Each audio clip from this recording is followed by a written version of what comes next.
brother cheat on miss.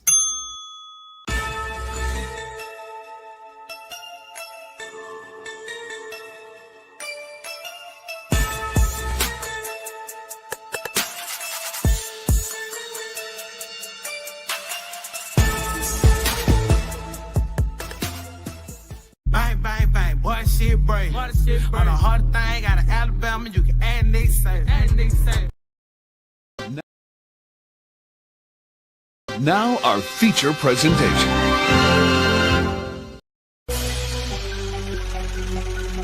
Yo. I done met a lot of niggas in my lifetime. You can't keep it real with everybody, my nigga. Everybody ain't solid, everybody ain't 100. For real. Stick to your motherfucking self.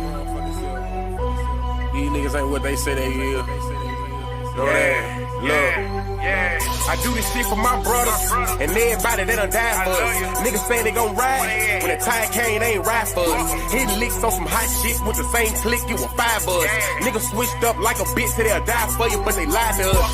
Make room for the real. All that other shit ain't got time for it. Mama still paying bills. Till I get a meal, I'ma grind for it. Record labels all fake and gay, I won't sell my soul, I won't sign for it. Really cut from a different cloth. And new niggas only piss me off.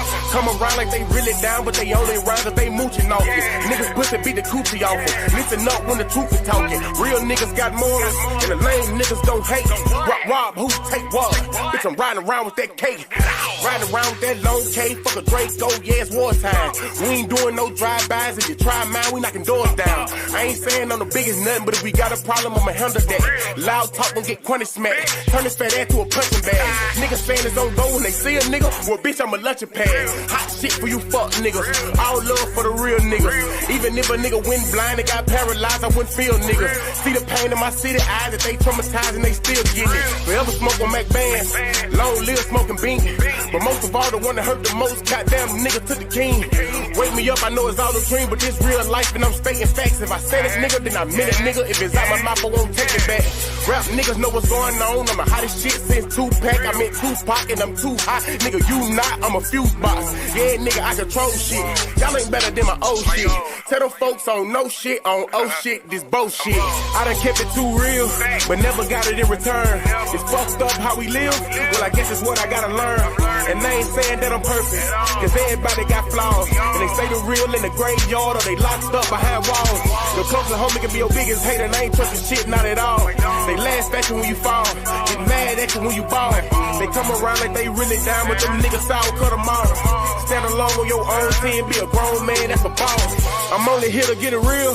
If I ain't done it, I ain't speaking on it. Wake 'em up cause it's real. You can't learn shit cause you sleeping on me. Own homie tried to steal from me. The same one that said he killed for me. I never trust another soul going down that road, I be done killed something. Taking food out my kids' mouth will be the quickest way I catch a bid for something. Understand you gotta live for something, or you gon' die trying to live for nothing. Every dollar ain't meant to be chased, my nigga. Be patient, it's really coming. You don't work, you don't eat. I'm grinding hard, losing sleep. I'm taking drugs to take the pain away, but somehow this shit getting weak. And the fact that niggas so quick to try you in these streets and thinking shit sweet. Niggas fags, they gon' fleet. In the meantime, I found my own grind, I got my own shine, and I spend my money on my own time. Bitch, I done kept it too real, but never got it in return.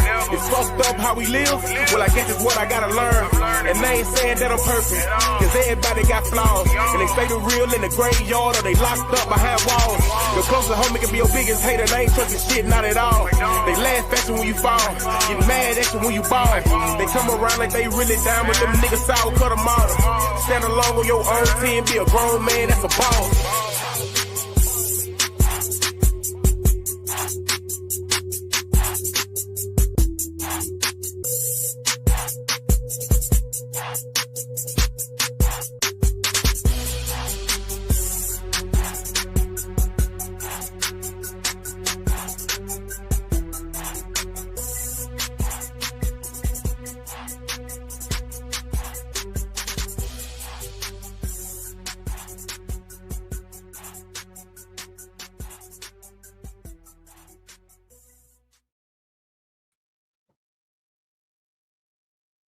What's the word?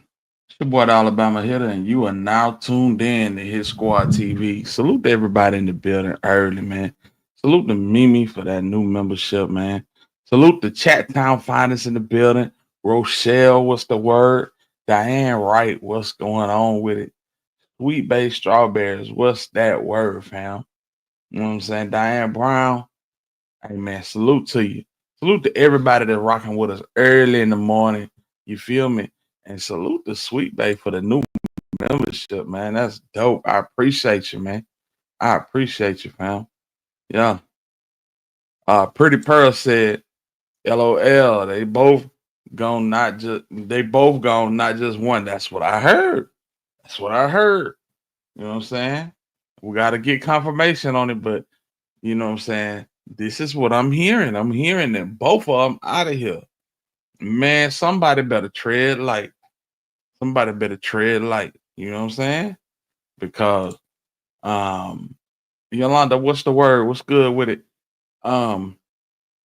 Sauce Walka is presenting himself to the internet and to his city as the new Jay Prince. We got to talk about it.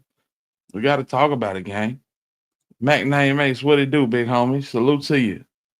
You know what I'm saying? It's crazy. It's crazy. Salute to Diane for the super sticker, fam. Salute to everybody that's up and rocking with us early this morning, fam. That's love, man. J Rail, what it do, big home? Yes, indeed. Yeah, we finna get into it. We finna get into it. Let's start it off. Let's start it off with Sayso P. Long live Sayso P, man. New details in the downtown shooting near FedEx Forum that killed Memphis rapper Sayso P and injured Houston rapper Sauce Walka. Memphis police say murder suspect Jaden Dandridge was found dead in Houston. The warrant for his arrest is now canceled.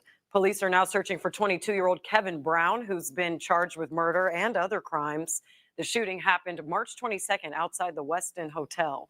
Anyone with information on Brown's whereabouts should call Crime Stoppers at 901-528-CASH.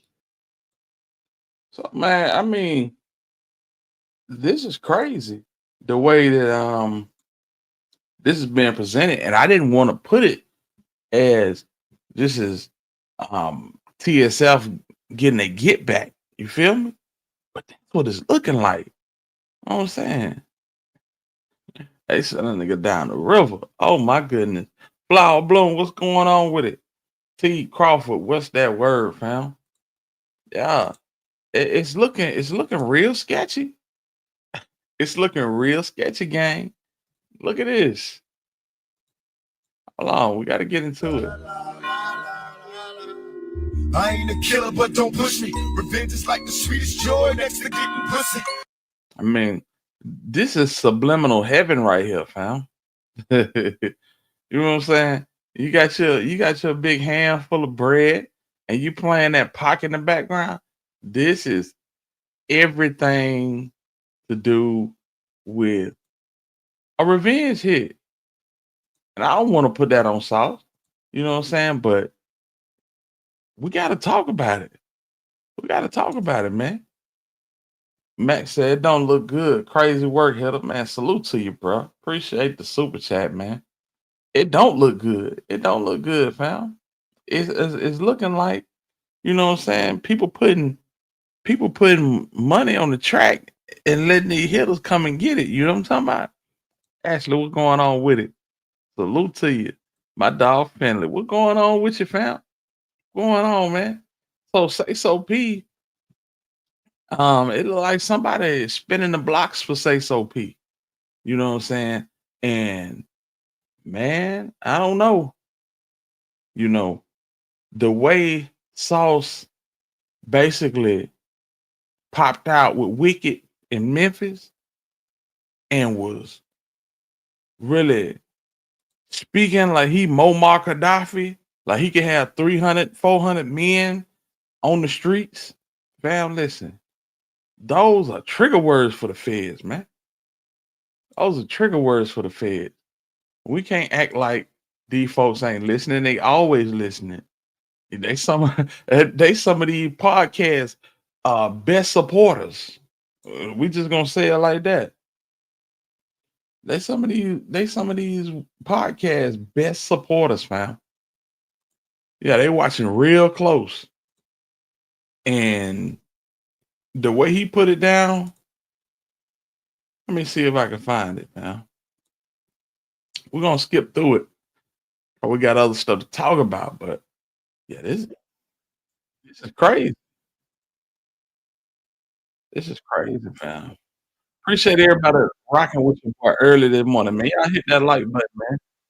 You know, just passed away or whatever. Sayso P, man. Sayso P. I mean, Mafia, TSF, Memphis, Sayso P, Riley's finest. You know what I'm saying? This so crazy. Cause listen to Wicked. I mean, say less. You know, just passed. And man, Wicked just said say less just passed away. Now Wicked is a Memphis blogger, man. How you don't know the bruh name, man?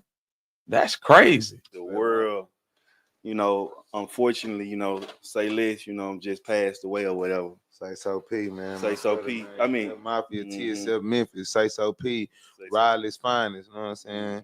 Sauce and peace to Hey, my man, what's brother, the man. word? Sayso P. I just witnessed my brother lose his life in front of my face down here in Memphis, and Appreciate my brother you, had man. a wish list of things in Memphis that he wanted me to do with him. Yeah.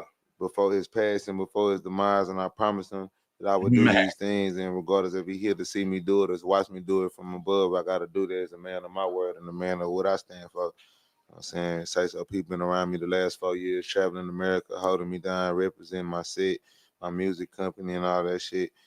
See, it's certain key word, bro. Why is you saying set, bro? I'm telling you, it's gonna get ugly for Sauce Walka, man.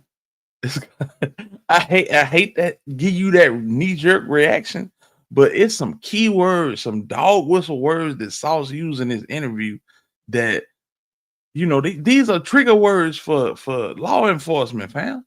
And you gotta be cognizant of that.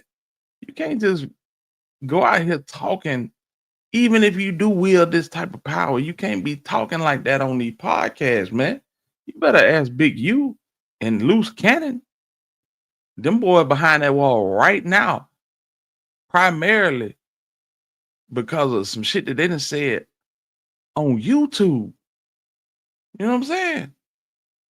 They helping these people put their ass away and give them football numbers. And I came down here, stood on the front line with my nigga, and it went the way it went. You feel me? But his main objective was get Sauce Walka on Wicked Films TV, do a mic drop, or go to Superior, go to the Starship. We need you on the Starship, man. Go to Superior, walk me. So, like, you know what I'm saying? I've been talking to T and talking to Sayso P about you and Wicked Films and your journey and how you brought the mic drop to the Midwest and how you started out a lot of these artists' careers with their first early music videos. You know, you talk from the Sexy Reds, the whole list of artists that you really had a huge pivotal part in their career. So, you know what I'm saying, this was supposed to be a big moment for him. For me to sit next to you with him and talk about Sayso P and how long he been down with TSF and all the music that he's produced and created and songs, videos that we shot, and just how organic our relationship is. Our relationship never had nothing to do with money, or Sayso P never paid for a feature, none of that shit.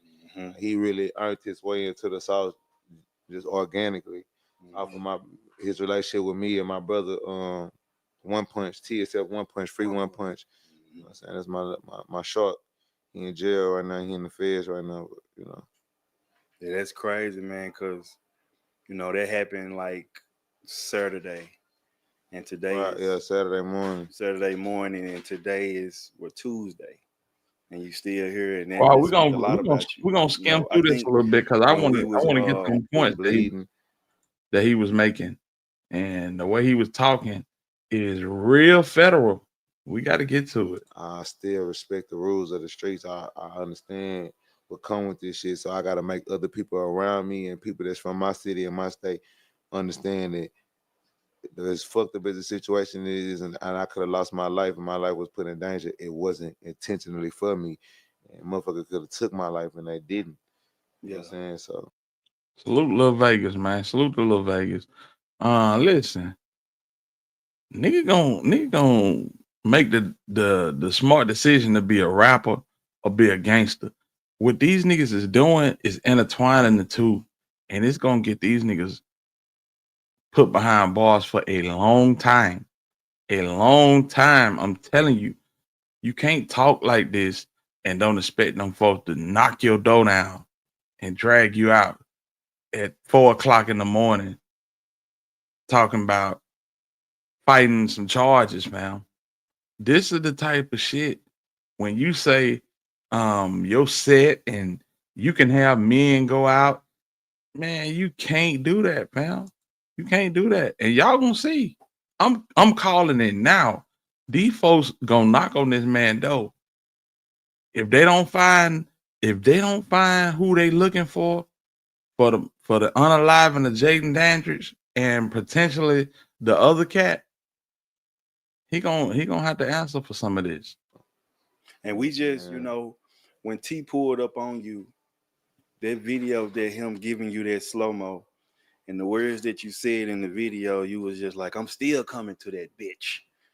Yeah. I love me. Ain't no hard feeling. And you know what's up, bro? Like, I didn't even really realize that T was recording at the time. I'm not even paying attention to them glasses and shit. Like, he had to tell me at the end, like, no sauce. You do got the glasses. Yeah, you need to get some glasses like this, baby. Who by that time I wouldn't even, but that's just my natural energy. Like, you know what I'm saying? I'm so numb to death. I'm so numb to murder and losing family members. Like, I'm kind of desensitized to the way that other people are. Like, you know, I watched my brother die in my arms from Chicago. I watched my mom die in my little brother's arms from Chicago. And called me on FaceTime. I'm watching my mother gasp for air, say her last broken sentences to me on FaceTime as she's dying in my little brother's arms from Chicago. Best friends murdered from robberies gone wrong.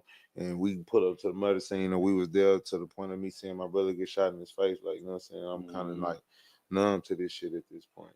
Wow. You know what I'm saying? So it hurt me on the inside, but it's like my reactions is so delayed and so drawn out because I program my brain to look at this world and this lifestyle as a video game. Mm-hmm.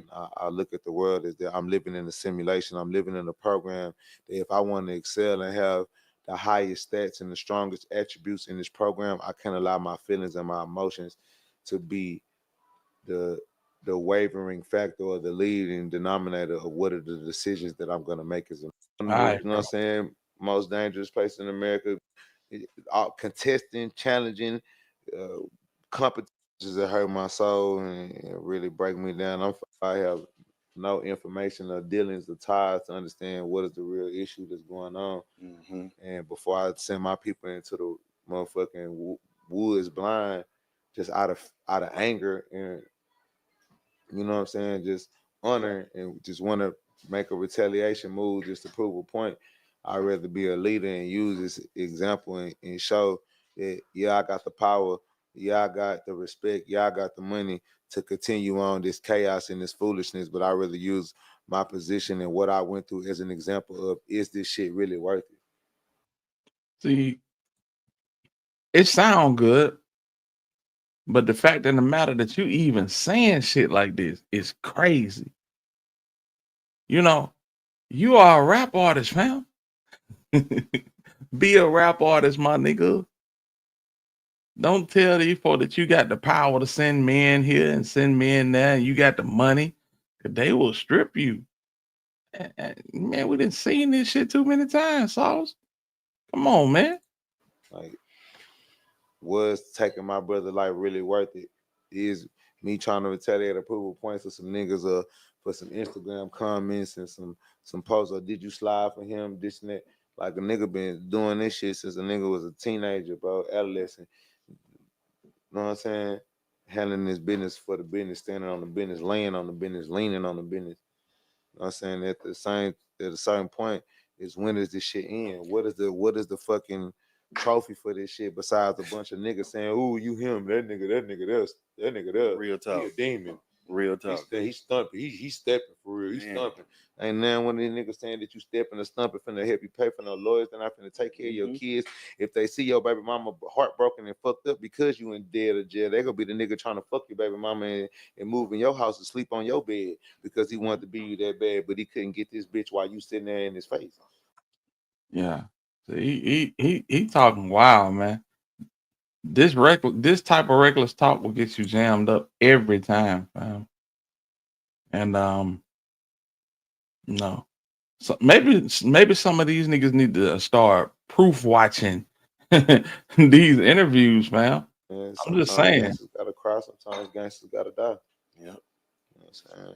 I hate it had to be with me on my time, on his time, in his city. The first time that I came to his city, that shit gay, shit lame, shit fucked up. But like I said, when it's somebody else's situation or it's another person, I gotta feel the same way I feel when it's somebody else that's not just as attached to me, is close to me. Like, nigga, this, like they say, niggas die every day. Like, and it's sad, it's horrible that a nigga is desensitized like that. That shit is horrible. That shit is sad. It make you feel like you're not a human. It make you feel like you're an evil person. Yeah. But it's just, that's why they got shit called post-traumatic distress for people that have been in the Navy and the Army and see death so frequently. People that just don't have the time to dwell or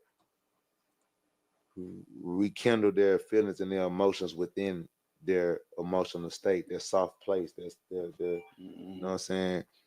Tyranny, Gangsta Rita, salute to y'all. Yeah, man. When we just going over this Sauce Walka content, Sauce Walka said some crazy stuff in this interview, some stuff that's damn near incriminating. You know, when you find out that one of the suspects, Jaden Dandridge, you know, got found in Houston, you know what I'm saying? Basically, a city ran by Sauce and TSF. You know what I'm saying? It looks crazy. It looks crazy as hell. Not to mention, you know, you on your Instagram story with bands of money playing Hail Mary in the background. It don't look good for Sauce. You know, I just hope that they find somebody, somebody credible, because if they don't, they come in the Sauce. Yeah, Sauce got a history in Houston. That's not a flattering history, fam. You know,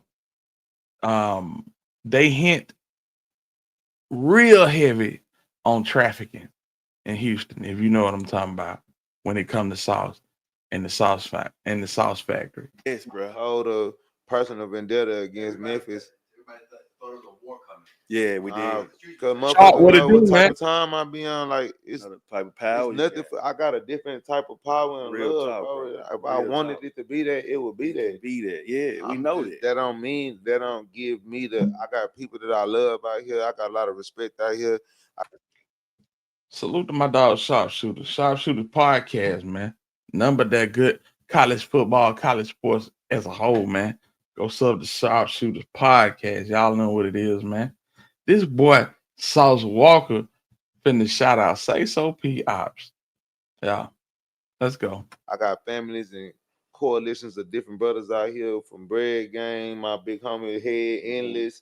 You know what I'm saying? I got niggas in the streets all over here that love a nigga, CEO Jizzle, just a bunch of different gangsters that's all around the city.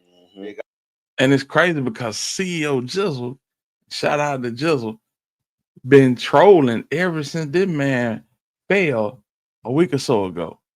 That was not the name to drop, just being honest with you. Got a personal love for me that has nothing to do with this particular situation at all. And they feel as if I was with them instead of my personal artist, this not when it happened to me. Yeah. Yeah. He loving the attention and spooked all at the same time. I don't know if he spooked. We're gonna see though. We're gonna see. Cause he damn near claiming responsibility on his IG. You know what I'm saying? And by the way that it went, how can I say that that's not true? And because in reality, if just like I could say, I could start a war. The nigga could have took my life, and I could be dead right now. And people that surround me, that love me or that feel these ways, would have had to make these decisions on their own. Now all they care about is getting their brother, getting their king, getting their leader back to his motherfucking kingdom, back to where I'm in my motherfucking battle station, where I'm in my place of command, and people can make sure that everything is done where it's supposed. Man, this shit so fucked up me. I got groups and groups. We talking about 300-400 Mexicans at a time. This grouped up with each other, calling me straight speaking Spanish. I talk to these niggas in English all the time. Y'all hear this? Do y'all hear this, man? This is the type of shit that will get you a visit from them feds, man. One more time. Groups and groups. We talking about 300-400 Mexicans at a time. This grouped up with each other, calling me straight speaking Spanish. I talk to these niggas in English all the time.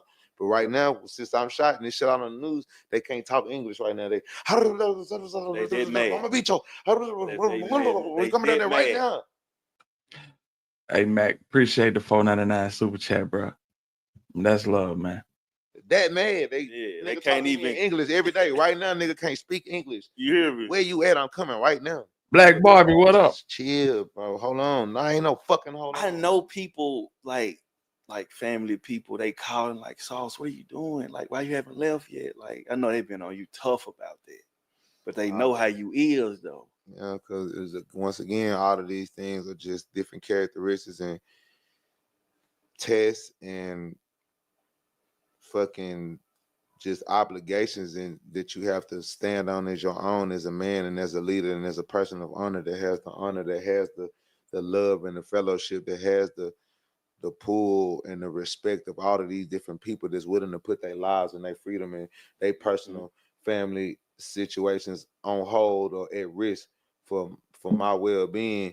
The same, I gotta continue to be the person that made them stand behind me the way that they do. And I feel that me folding at a time like this, where so many people that's looking at this situation for guidance and what if this happens to them, or when they go through a situation similar to this, or they looking at me like, well, I know Sauce Walka gangsta ass, tough ass nigga, so I expect him to do this right here, and that's what a real nigga gonna do.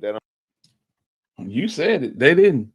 Mac, I appreciate you, bro. You showing out this morning, man. That's love, bro. For real, for real. What you think a real nigga is might not always be a real nigga, or even that, or what you interpret a real nigga is might be a dumb, broke, stupid nigga. I can just say that. A real nigga is a nigga that changed lives. A real nigga is a nigga that's gonna stand on 10 toes, whether the situation is in his benefit or not in his benefit. A real nigga is a nigga that's going to understand that you can't always be right. Even if I have the power to hurt people the way I was hurt, even if I have power to do retaliation or make a fucking example the way an example was made on my brother, that does not motherfucking mean that I'm gonna get the end result, or I'm gonna get my brother back, or get more glory, or more that shit could tarnish me the same way it could benefit me. That I'm adding on to the same problem that I'm being affected by. These type of comments are the stuff that Rico's made of, gang. Like, for real. He telling you that he can send people. He got power. He got money. Fam. Just remember, this is the type of stuff that Rico's are made of. Yeah, we're gonna bring in all you niggas. One of y'all gonna crack. One of y'all gonna say something. Now I'm creating more life and more loss and more turmoil in somebody else's life, and somebody else, mama, cousin, sister, daughter, daddy. This nigga father, somebody kids. It's like, you know what I'm saying? Like we could keep in a continuous cycle going on in the whole city and state of people that possibly want to love and support where I am. They, you know what I'm saying? Love and support what me and my brothers have going on, and love the Sauce, love TSF, love Sauce Man, Peso, Sauce Wood winning, the music that we make, the sauce that we drip, the pimping, the dripping, the ism. You know what I'm saying? Hey man, say man, never gonna play, man. You spit out of that, like niggas. Yeah. I can't spit on all of that shit just because of a situation like this where I was blessed to lead with my life. You know what I'm saying? Hey man, say man. Keep talking, you going away, man. This man, listen to what he's saying, bro. the sauce that we drip, the pimping, the dripping, the ism. The pimping. The sauce would win it.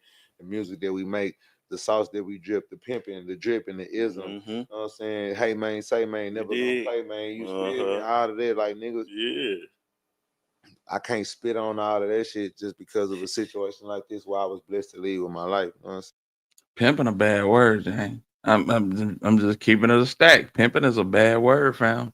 In this day and era, yeah, that'll get you out of here. But yes, I am hurt. Yes, I am fucked up about my brother. You know what I'm saying? Yes, I do feel a certain type of way, and I wish that it didn't have to go that way. And up under different circumstances, I probably would be on some dumb, ignorant, young shit and be planning on one retaliation. But J Real, I appreciate the super chat, my boy.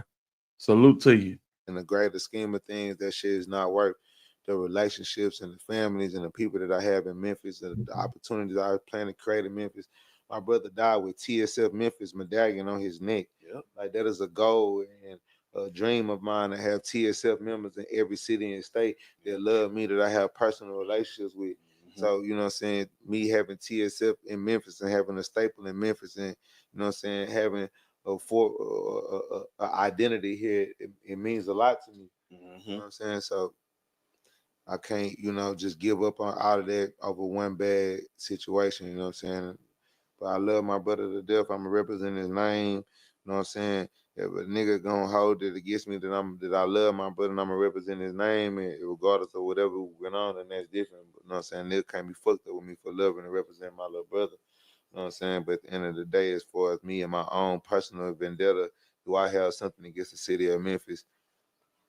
I wouldn't be the leader and the man I am. It'd be very immature of me with my position and my power to start that and allow that to go on. It's not worth the money. It's not worth the time. You know what I'm saying? Hey, appreciate the super sticker, bro. Salute to you. Man, my dog Havion. Salute squad. It's just fucked up, and it's something that I gotta live with and I gotta sleep with at night. You know what I'm saying? Because I actually was arguing with my little brother on the way downstairs to smoke the blunt. I told him I didn't even want to go downstairs to smoke the blunt. Oh, damn. Me and Sayso was arguing about going downstairs to smoke. You know what I'm saying? I didn't even want to go smoke with him. Me and Sosa man getting on my ass. He like, bitch, wait for me to go down there. You don't need to go down there and go smoke, nigga. Wait till the security comes. We'll get most security. Niggas gonna pull up. Ooh, you don't need to go down there and smoke. My nigga Sayso just so headstrong, nigga. We in my city, nigga. I got my junk. He got his junk. We straight. We finna go down there and smoke. We said junk. Nigga, y'all nigga tripping, nigga. Nah, that other shit. You know what I'm saying, nigga? Again, me not want to be a hoe ass nigga. My brother done seen me get all this free weed last night, so now say so on me. He saying I done got free weed from everybody in Memphis. I was getting love from the time I showed up to Memphis. Hey, we love you, bro. Nigga love me. Nigga gave me free weed, free serve, free clothes. You know what I'm saying? It was all player vibes. I went to a real concert. I went to reservation. Shout out to my boys on the reservation. Shout out to Sebo. Shout out to Sebo. Shout out Sebo. Shout out Danjo. Danjo, Sebo, real players. Niggas had jury on. They lamb chops all night. I done Man, see, man, there's too much talking, bro. It's too much talking. You know, these niggas portray the gangster persona. But one thing that hold true to this day is real G's move in silence, bro. These podcasts, man, when we look back on this generation of rappers, these podcasts gonna be the prime tool for getting these niggas jammed up. For real. You go on here and you stick your chest out and you confess. You confess to a certain extent. And this shit is sad, bro. I felt like Sauce would have been, you know, more strategic than that.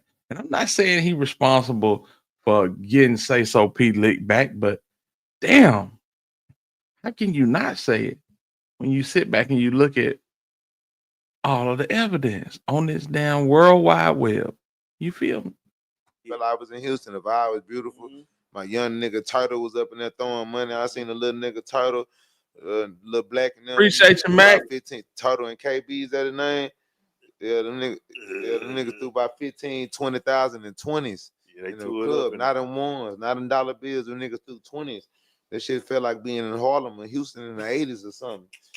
Splash House in the 80s, you know what I'm saying? When you got Jay Prince and them throwing all that money, you know what I'm saying? Corey Blunt and all the real Southside legends, Dollar SALG, all them type of niggas, you know what I'm saying? Smitty, you know what I'm saying? When niggas was throwing that chicken back in the day, throwing 20s and 50s, that was them young niggas in Memphis was doing. Shout out to Lil Turtle and them. You know what I'm saying? I got a whole bunch of love when I came here.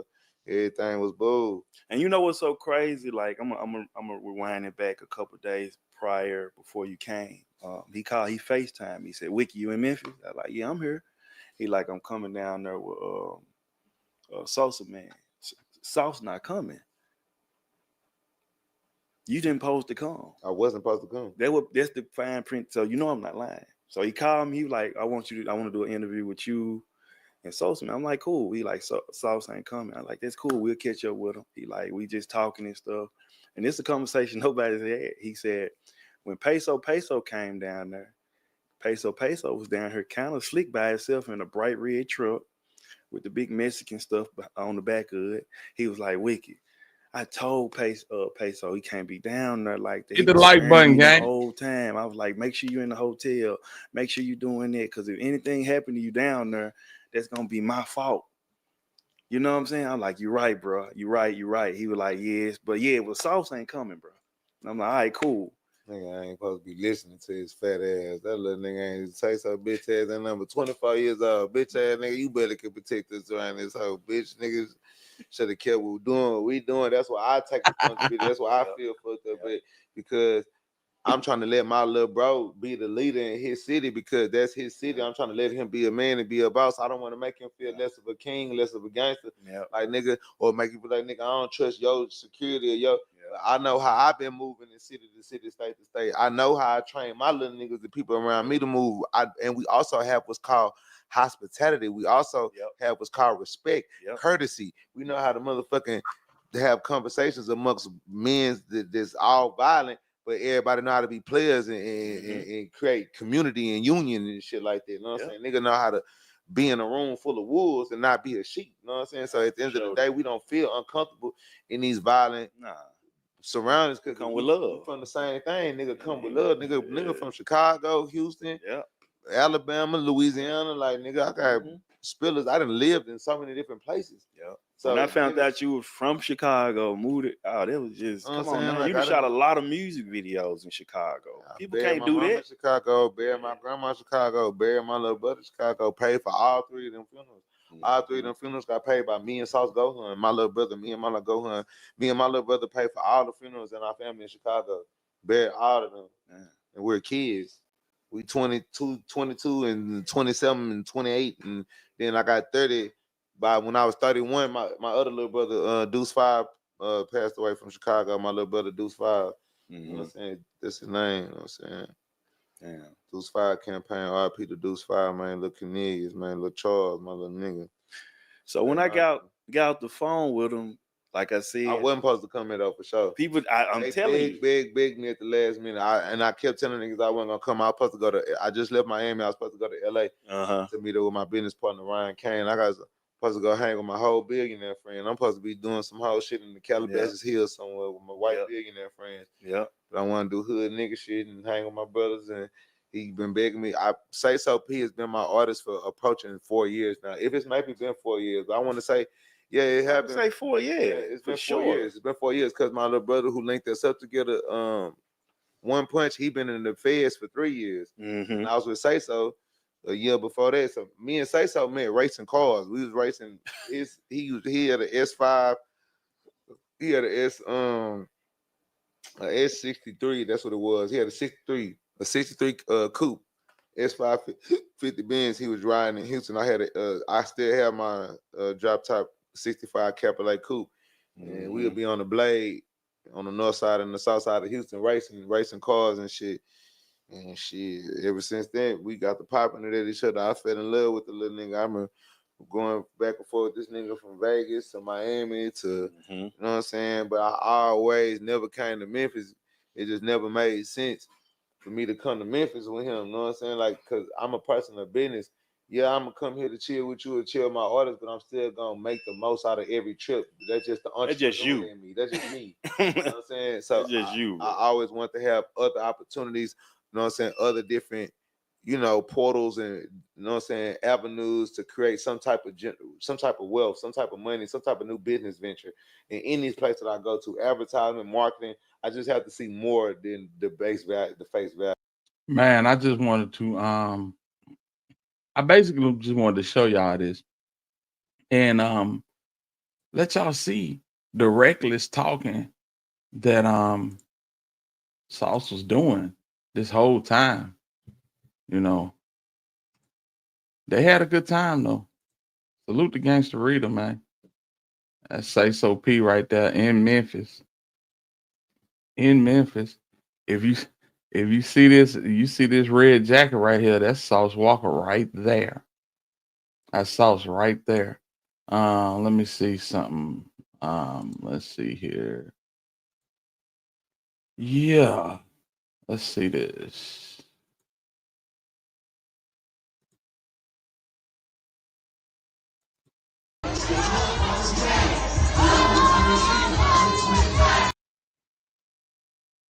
That's Sayso P holding up. I think that's Sayso holding up that phone, but that's Sauce Walker right there to the left. Let's check this out.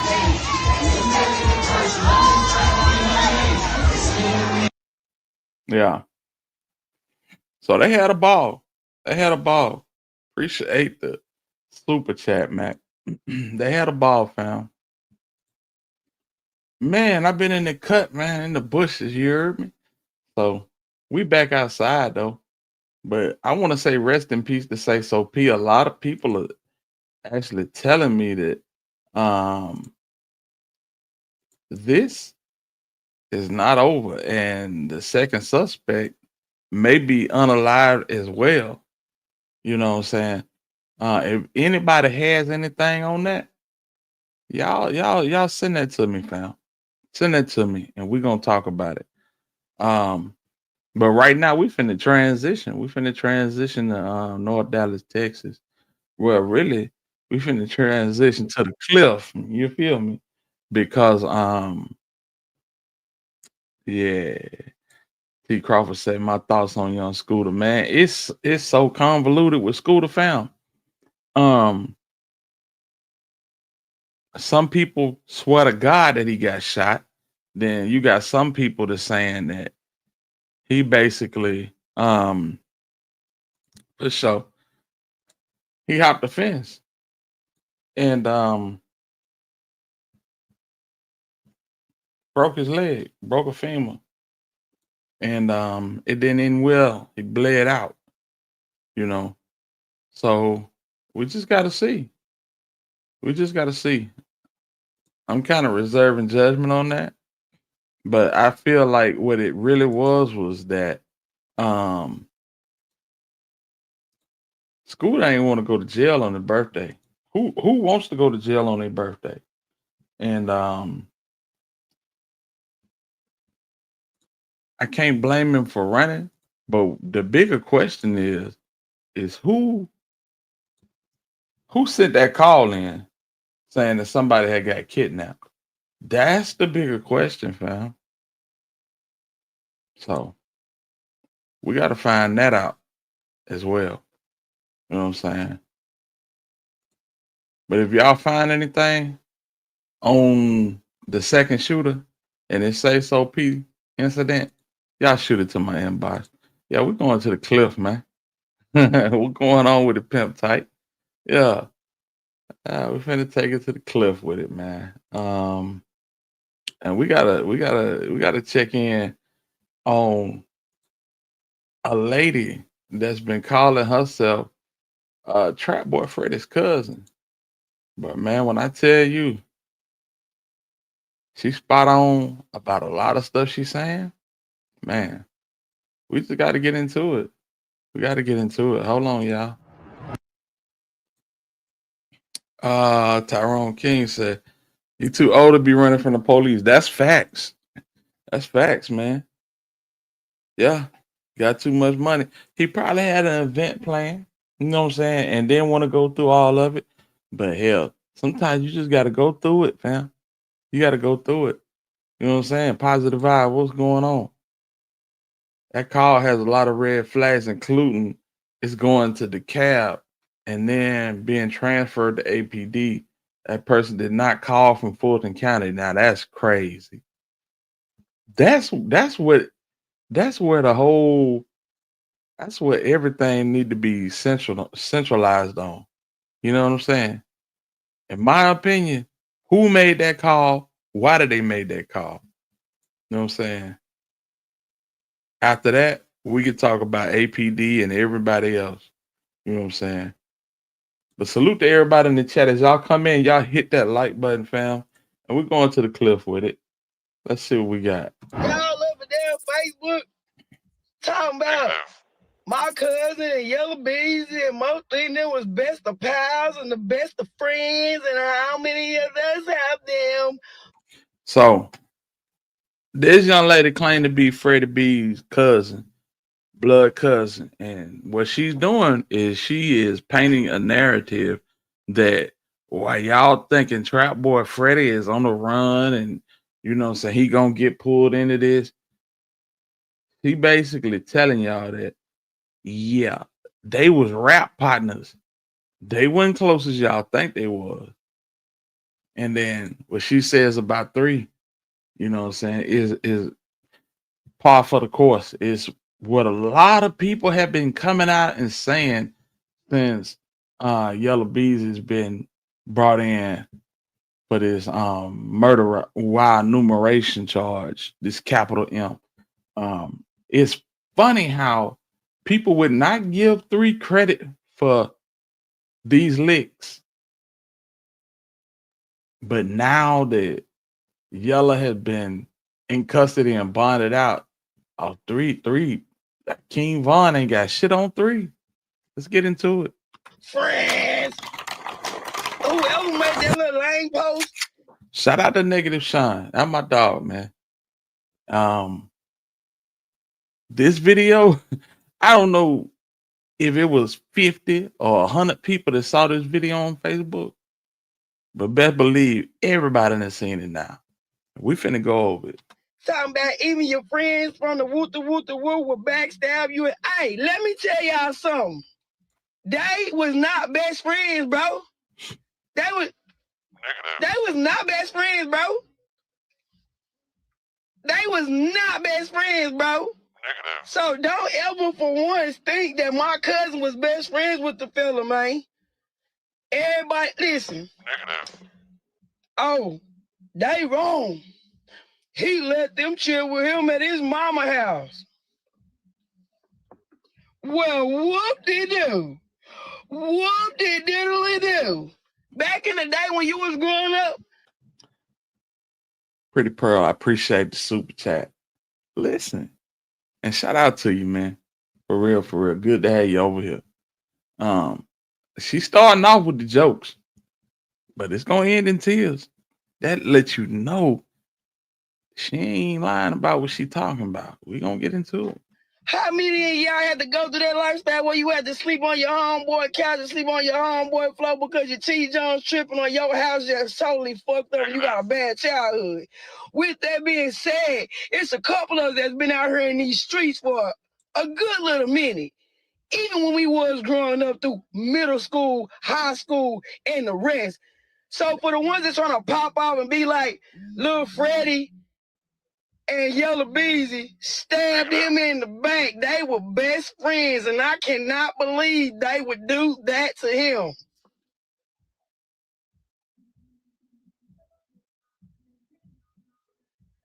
I got quiet because at the end of the day, like, if you ain't no Canterbury, baby, like I said, you weren't Lil Ronnie, or you weren't Fat Chris, or I'm just saying, like 500 them, like, I'm just trying to make a point, like, you know what I'm saying, like, Deuce and a Quarter, like, see, those are our best friends and shit like that growing up, you know what I'm saying, like, Marvin and all of that, you know what I'm saying, like, them was the people that we was cool with, like, my Pooh, you know what I'm saying, like, Chris, you know what I'm saying, like, Shay.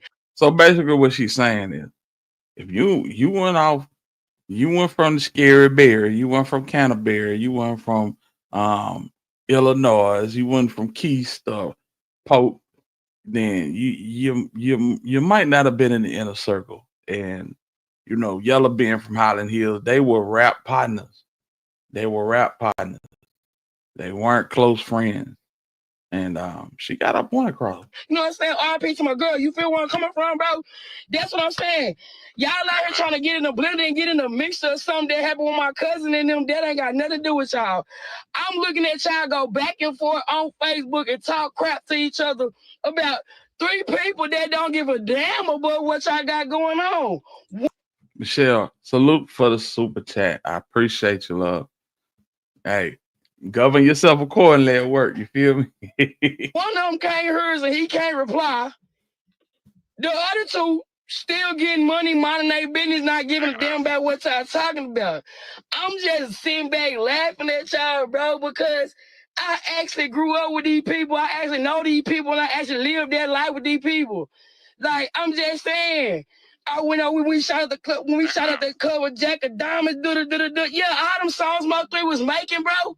Then was our people that this nigga was killing and going back and making songs about it. Like, people that this nigga was killing and going back and making songs about it. Our people that this nigga was killing and going back and making songs about it. Like, Freddie legit told people that 3 were watching the news, getting news clips, and making songs out of them. He would not give that man no credit for, you know, this. And I'm not saying that it's right, but she is confirming all of it. She confirming all of it. What I don't understand, you know what's getting me? You guys, you know what's tickling my fuzzy? You guys are so upset and so mad that Yellow Beezy and little trap boy Freddy allegedly set him up. But when it's all said and done, if somebody pop one of your family members right now, She really doing more harm than good. She feel like she doing a good thing, and I'm pretty sure she didn't got her ass chewed all the way out for this live right here. It's all said and done. Set him easy, and little trap boy is so mad that Yellow Beezy and little trap boy Freddy allegedly set him up.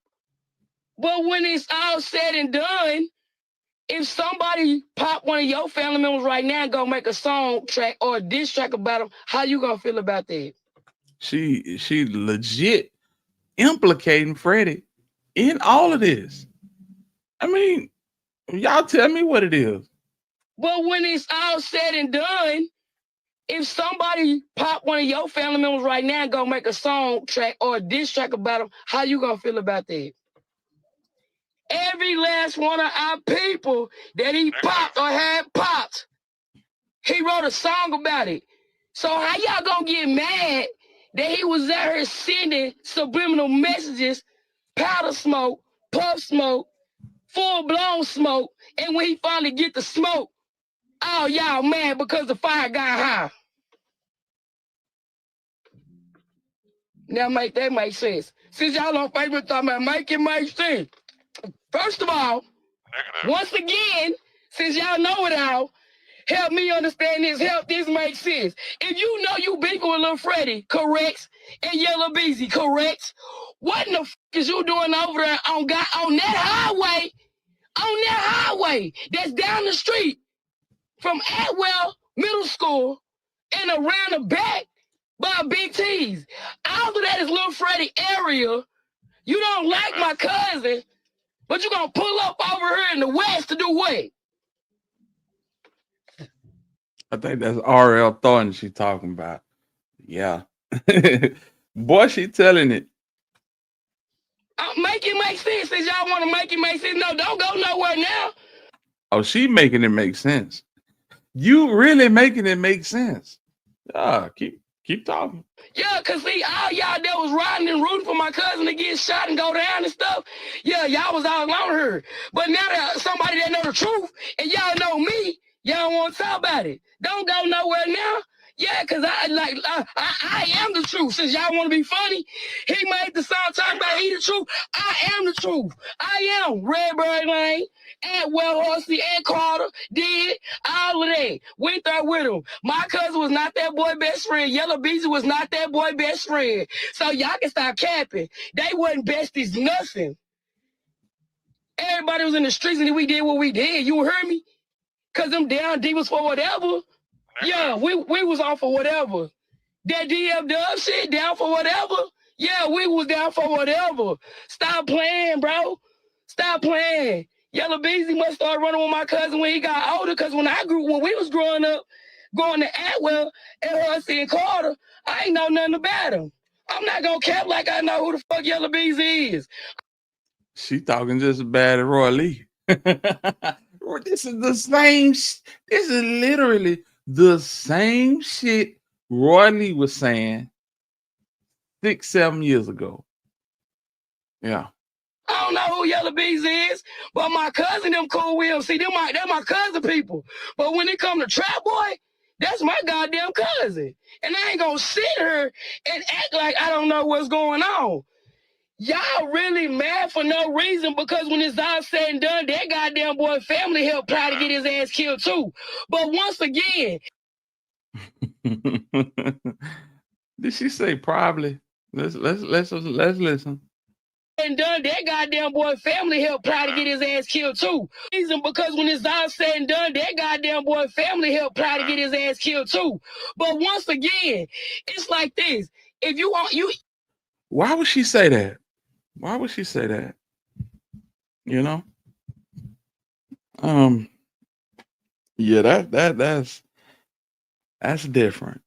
You know, I don't think Corey Gotti would put a play in motion to get his brother out of here.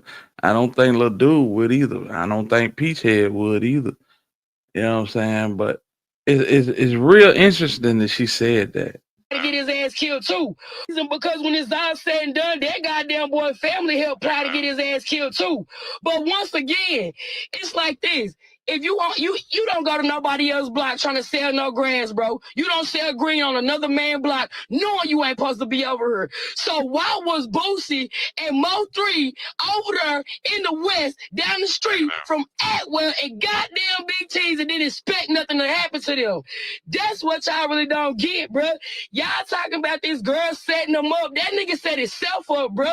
But the whole time he kept making them songs, dissing our family, writing these diss tracks about killing our people. Y'all was out there banging it. I am the truth. I am the truth. I am the truth. Now I'm coming with the truth. I'm coming with the truth. I'm coming with it. Come on with it. And at the end of the day, Mo3 know what he was doing to my cousins them too. So go jump in the line of fire so shit that ain't got nothing to do with y'all, bro. I'm just saying, at the end of the day, music is music. You want to be honest with me? Ain't none of this shit out here topping each other. All this music out here is full of shit. Puh. I want to hear that shit. Everybody got the same beat, same tone, or goddamn whatever. You want to be honest, my nigga? Music is music. I ain't got no favorite, nothing. If I bob my big ass head to it, that's it. If I shake this big old booty to it, that's it. Other than that, I ain't got no favorite, nothing. Because you know what? I don't want to be no goddamn rapper or fucking singer. That's what y'all lazy ass people want to be. What you want to be when you grow up? A rapper? What you want to be? A singer? Man, you can't sing, skip, or motherfucking hum. You can hum on these nuts. That's what you can hum on. Hit the like button, squad. Man, listen. Let's run these lights up, fam. Show your boy some love. Let's run these lights up. And if you feel it, send a super chat. Send a super sticker, man. Support the channel. I appreciate it. Thanks in advance. I'm just saying. Some of y'all are a Little Freddy fan, but don't want to say it. Only person that's really from Oak Cliff is Little Freddy. Them other two fellas, I don't know nothing about them. Nathaniel, nothing. Y'all trying to be funny, but when Mo3 showed up down the street from Billa Vista, see Chesterfield, Billa Vista, see that's what it's really called. It ain't called no Wood Hollow or no Hollis. You heard me? Chesterfield. You heard me? We back there at Sarah Row. You heard where I'm going with this, bro? We talking about the man, y'all ain't gangster, bro. I'm just saying, bro. Y'all mad at Yellow Beezy and Mo3 and Trap Boy, and ain't now one of you motherfuckers getting their paper. Not even my dumb ass, and I'm related to one of them. That's state money, honey, not yours. I can't get on TikTok and go live like that, baby. I'm gonna get reported. They gonna call ICE on me. I'm gonna go, baby. They gonna kick me up on TikTok. Let's be logical about this. You see, I only got 5 viewers in my corner. But a while ago, when I first got on her, Legend, I'm just saying, Legend, I had 17 motherfuckers on her trying to see what's going on. You know why they not on her? Because half of them just got in my inbox trying to tell me what they had to say. I don't want to hear that shit because y'all was capping on my cousin. And I seen a couple y'all. Y'all in my inbox trying to say, well, I said, and I thought, I don't give a damn. You said what you said and I already read it, so don't say nothing to me.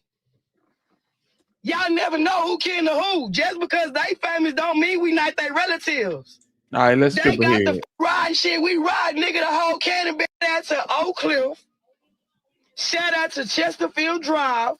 Okay. She said, bro, did you have to really look into the camera like that and blink your eyes? BD, you know I can't see with my glasses on or off. And my voice trying to go out because I've been in these damn group chats arguing with these people because they out here worried about a Melvin, Yellow Beezy, and Lil Freddy. I don't even know Yellow Beezy's real name. That's what I'm saying. When it's all said and done, BD, it's only one nigga I know they not going to with, and that's Lil Freddy. I don't know nothing about the other 2 fellas, but when it comes to Trap Boy, they gonna have to do a lot of motherfucking work. Y'all already talking about Mo to ride for, so y'all gonna ride for it. Oh, but when this shit blow over, they gonna be, that's on me, baby. That's on me, baby. God, that's on me, baby. I'm just saying, bro. This is crazy right here, pal. Lord have mercy. I bet Trap had some words for her. I don't know how the hell she talking like this for this long. Her shit sound rusted over. Her vocal cords sound rusty. That shit is crazy. And shit on his grass and don't think he gonna say something. Come on, man. I'm just saying, you see what? Stop playing, bro. Cause they really capping. It's okay to like all 3 of them, y'all. It's okay to like all 3 of them. Just don't never tell nobody. You hear me? Just don't never tell nobody. Cause we know y'all riding for Mr. Melvin. We get that. We get that. Man. Lord Jesus. Hey, I'm just saying. But don't be trying to come over here and say y'all gonna pop me because I'm on the other side with that's my family. I'm gonna ride with my cousin regardless. I better not ride with now motherfucker when it comes to my relatives just because that nigga made a song and it was your favorite hit. Hey, I'm just saying.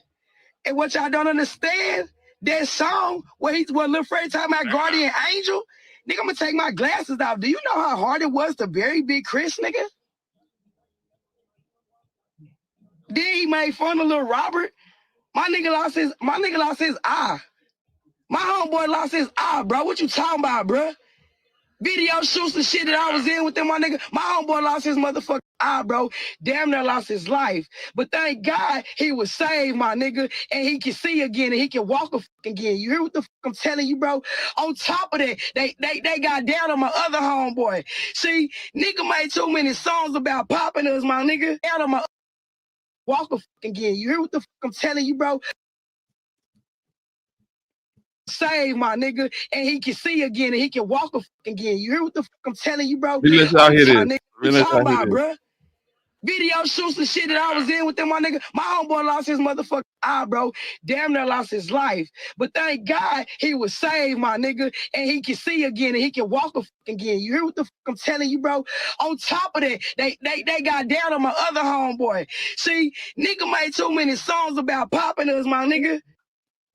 What she is referring to is the lyrics in Mo3's I Am the Truth, where he say, put one of them up, the other one they hollering shake back. Yeah, that's cool. We'll smoke him later like a shake sack.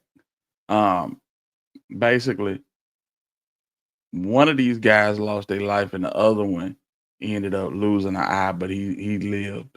So yeah, it's crazy, fam. This whole situation is wild beyond belief. Yeah, you did. But you didn't pop us by yourself. He didn't pop out people by himself. He ain't pop out people by himself. The little shootout that he had with Yellow Beezy, yeah, when he said he gonna slide on him, and he said he spent the round or whatever the case might be, yeah, he did that. He did that. But ask them, boy, I'm not trying to be funny, y'all. Y'all can't ask them what happened after that. See what I'm saying? Y'all can't ask them what happened after that. Salute to you, Schmitty. What's going on? See what I'm saying? Y'all over there trying to figure out the pieces of the puzzle when I already know the rimmer to the nest, baby. I was just sitting back. I've been laughing at y'all goof ass for a minute. You hear me? I ain't lying. But Lil Freddy ain't fucking worried about y'all. I promise you, bro. When Mo3 came to Canterbury and pulled up in the berry and shot up the berry while we was sitting at the Star, my nigga. She telling it all. I'm just saying. Y'all don't even know the head, bro. We was outside with our kids in broad daylight. His homeboys or whoever he with or whatever side he on. Our children was out there. Our children was out there. See, this was just in 2018 and 19. Tell me, I'm motherfucking lying. Tough. 2018 and 19. Tell me these niggas wasn't beefing hard back then. Bitch, you stupid if you tell me they wasn't. You a pop-out mumbling ass lie. Girl, oh my gosh. My nigga said, yo, real truth though. How the hell did Pimp really die? Yo. How did Pimp say, bro? That man did not die. Damn. Shit, y'all know Trey the Truth and Trey the Truth and Bun Bitten. Yeah, they had me laughing real hard, lad. Real talk. Hey, real talk, lad. Tyler, Texas can't fuck with Dallas with you. So I'm gonna tell you right now, Tyler, Texas always had money, bitch. Lil Freddy always had money. We ain't never been broke. And I was a down diva for whatever, banging real hard 5'9". You couldn't tell me shit. Red, turquoise, and pink. DF Dubs, that was them niggas down for whatever. Yeah. Salute to you, E baby. Salute to you, Cam. What up, though? Hey, she done told it all, and she got more to tell, fam. She got more to tell. Bro, y'all ain't talking about what I'm talking about. Y'all ain't on what I'm on. Ledge, they not on what I'm on. You heard me? They don't get half of it. Nigga, they don't get half of it. You heard me? They don't get half of it. I'm talking about when it comes to Lil Freddy, bro, Lil Freddy always been having money, baby. We always been on that money train, honey. It never stopped. It never stopped. Y'all know how we got down in high school. Y'all, hey, you said what, Ledge? My brother right there. Pun. Tell him what we did with the candy. So when candy in them bags at school, stop playing. Stop playing. So when it comes to y'all talking about y'all gonna do whatever, exactly. Tell them, Lil Freddy is good, baby. So, you know, it's commonplace for them boys and them females to claim them type of games. It's interstate compact. That's when niggas in the 80s and the early 90s, you know what I'm saying, got jammed up and got shipped out of California.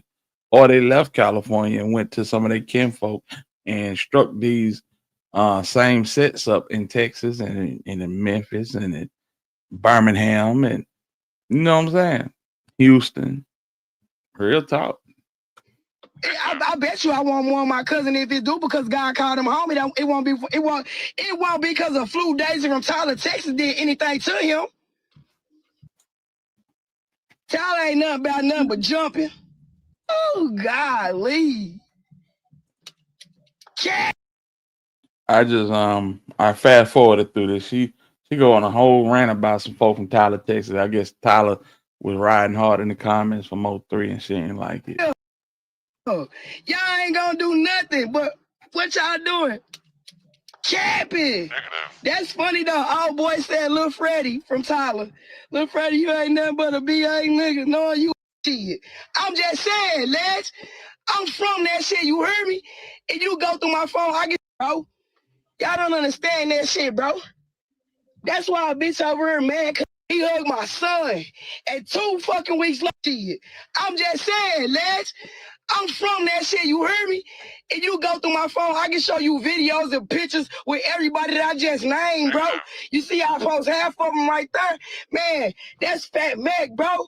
Long live my brother best friend, Desiree. What you talking about? Fat Chris, my boy wasn't even at a month. He got a chance to meet my kids, bro.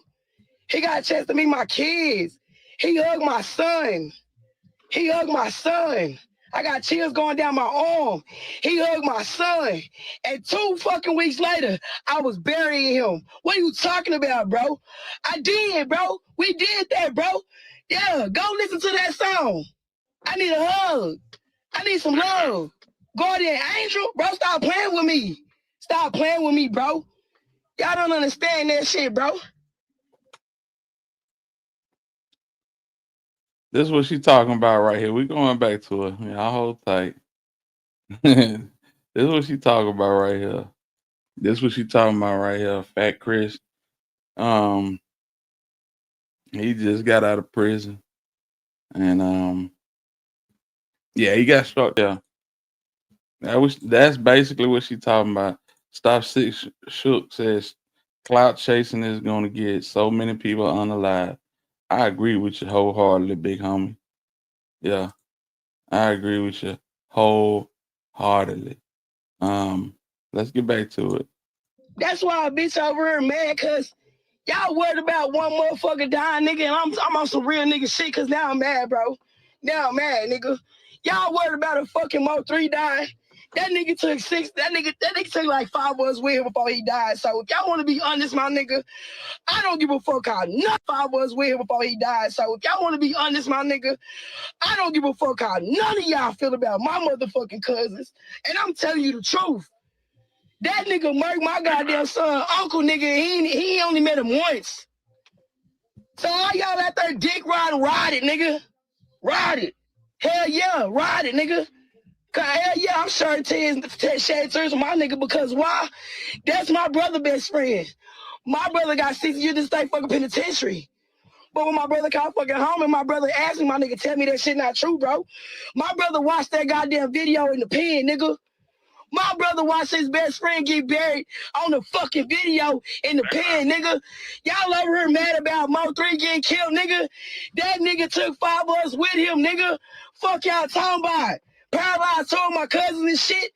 Y'all think that shit funny? Y'all cap, nigga. Y'all. She said 3 took 5 of her people and put 2 more in wheelchairs. That's crazy. That's crazy. Sheesh. Nigga, that nigga took 5 of us with him, nigga. Fuck y'all talking about. Paralyzed 2 of my cousins and shit. Y'all think that shit funny? Y'all cap, nigga. Y'all really don't know what type of hurt we got, bro. Y'all really don't know what type of L's we took because of this nigga, bro. But y'all out here capping for that nigga, bro. That nigga took our heart, nigga.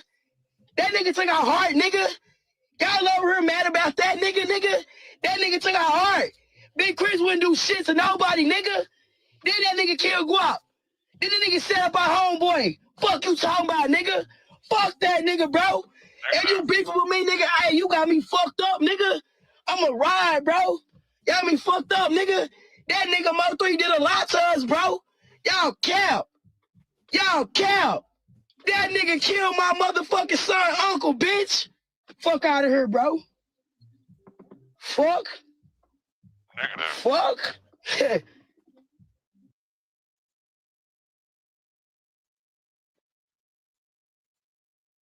Whoo-wee! Man, yeah, she ain't playing. Oh my God, that's crazy. That's crazy. Wonder what land to I don't know, fam. What led? Oh yeah, yeah. She did a whole lot of talking, fam. A whole lot of talking. She burned a. She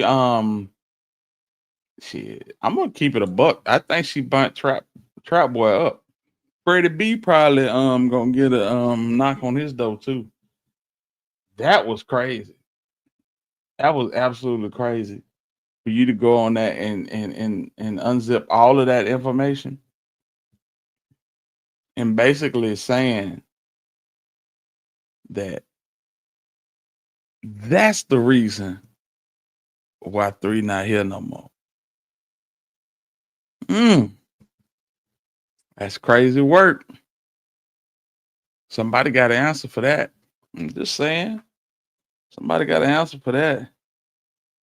Yeah. Damn, so Mo3 was stepping. He had him scared as hell. Hell yeah. Hell yeah.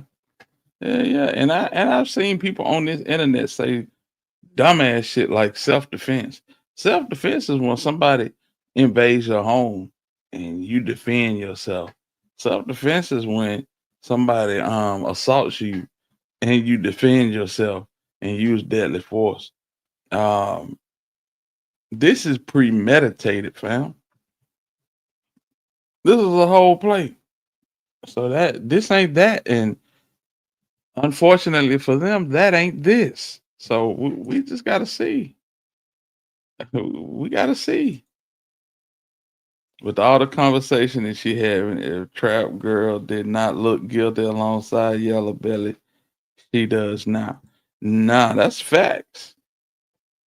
That's crazy. She said so much. Like 3 said, I know y'all. Yeah, yeah, he did say that. He did say that. Whew. Yeah, it's crazy. It's crazy, but you know what I'm saying? Put that man business on Front Street. Mm, mm, mm. And um what's so astonishing about that is them two, they may troll a little bit, but they don't do no talking. I will give them that. They don't do no talking. And for her to hop out there and say everything that she just said, yeah, you know them folk mad as hell. You know they mad as hell. Man, these the same folks that don't want to talk to police, but to get on the internet and tell everything like police ain't watching. Trapping bees out of there, fam. Yeah, I agree. I agree. Under no circumstances will we get away with. Yeah, they trying. They trying. And you know, I don't like to put no type of spin on shit, but when you seen Yellow Grandmama up there basically talking to her ex co-workers. Yeah. That's a real help for him, I believe. Now I'm not saying that, you know what I'm saying, I think that was a real help for him getting that bond knocked down. I will say that. She did what she could and she made a dent in that bond. He's home now. Um I see he doing a lot of reaching out to people. I don't know what he got going on as far as trying to help new artists or you know what I'm saying, drum up support. I don't know what it is, but state of Texas, y'all gotta have y'all ducks in a row on this one because these folk ain't going. Y'all are gonna do everything in his power to stay out of that jam. And that includes getting the very best lawyer possible. Yeah. Somebody that's gonna eat this up for real. Now, um, Keywan and Devin, they hold the keys to this. But we all know that Keywan is not credible. We just have to hope that they, if you are looking at it from a standpoint of Mo3, you have to look at it as you gotta hope that these folks that they snitching is some good ass snitching. Let me just say that. You gotta hope that they snitching is some good ass snitching and it can be corroborated. That judge won't be on the case though. They're gonna throw a 60-year-old white dude in that trial. Watch, the prosecution has a witness that we don't know about. Yeah, that's true. That's true. That's absolutely true. Herbert said she ran that indictment down. Man, absolutely. Absolutely. Man, we finna jump in this situation with Cole Gotti. I wanted to mention something. Last night, Chris Sco interviewed Lil Dude on his platform. Shout out to Just Say No to Sco. And man, Lil Dude said that there was a point in time when Errol Spence and Mo3 was bumping heads that 3 came home, put the key in the door to his condo, and Jay Prince, the old man, was in 3 living room, sitting on his couch waiting for him. Yeah. That's crazy as hell, fam. Wrap your head around what I'm telling you right now. 3 put the key into his door to get into his condo, walked in, and Jay Prince was sitting on the couch.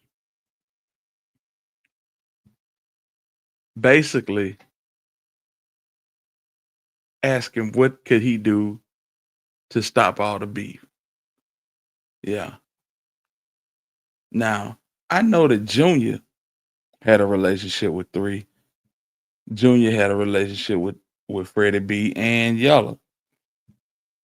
But I believe that it was when the boxer got involved that Jay Prince got involved. Because that's his lane. But that's crazy for a little dude to say that. And that's something that we had never heard of. We never heard of it. But I thought I'd share that with y'all. If I had a timestamp on it, I would absolutely show it on the channel. But I don't. So what we're gonna do right now is we're gonna check out Mo3's younger brother Corey, YNS Cole Gotti, and how he feels about this whole situation. And not only that, how he feels about the management of Mo3's music and his career. Because he does not like Rainwater. There's a rift there. Yeah. So we're gonna get into it, fam. If y'all haven't hit that like button, it's your boy Heather. I ain't see that. I ain't see that. Yeah, so like for instance, like again, one of the topics of discussion is like people are debating why did he get out the car? Like they're breaking everything down. They're taking things. I be seeing that too. I'm telling you why. That whole had that nigga had that bitch in his lap or had enough time to get that hoe. This would be a whole nother interview. It'd be a whole nother story. And 3 would be on. So what Corey is talking about right now is the stash spot and the pistol. Was it in the car? Was it not in the car? What Corey is saying and Lil Dude is saying coincide with each other. They said the stash spot was not very easily accessible. You know what I'm saying? And that was on purpose because, you get pulled over, police ramsack your car, you're gonna make it hard for them to find this weapon. But at the same time, when you need it in a bind, it's hard for you to get to it. You know what I'm saying? Corey basically says, I'd rather go to jail and fight the case than to, you know what I'm saying, go to Golden Gate and meet the afterlife. But let's go. On that bitch on this couch popping this shit. On God. Did you know 3 had a price on his head? I mean, he told y'all what he Right. He told y'all what he told y'all. Like, you know what I'm saying? I ain't know who, I ain't on that type of time to know who and what, where, when, where. He told y'all on all interviews, he knew what was going on.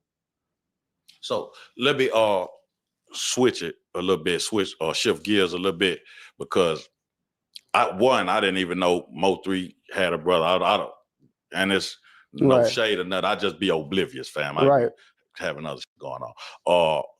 So, and I take it you the younger brother. Yeah. So tell the people what Mo3 was like. Shed light on him as an older brother and as somebody that you possibly or more than likely looked up to growing up under. Like, what was Mo3 like? You know, like the lighter moments and the more brotherly moments between you and Mo3. See, three, like we raised me, him, my mama to where he always play like the daddy role. He trying to tell a nigga what to do, get on the nigga ass, but he ain't playing about a nigga neither. You know what I'm saying? So where that's that type of shit. With bro, he try to keep it on game. Whatever he think I should be doing, he gonna be trying to make me do that. He ain't. We can get into it today, and y'all play with me the same second. She gonna switch, and he gonna ready to die and crash out about this shit. Like, for sure. Like if Rose was versing, I got killed. He was still here.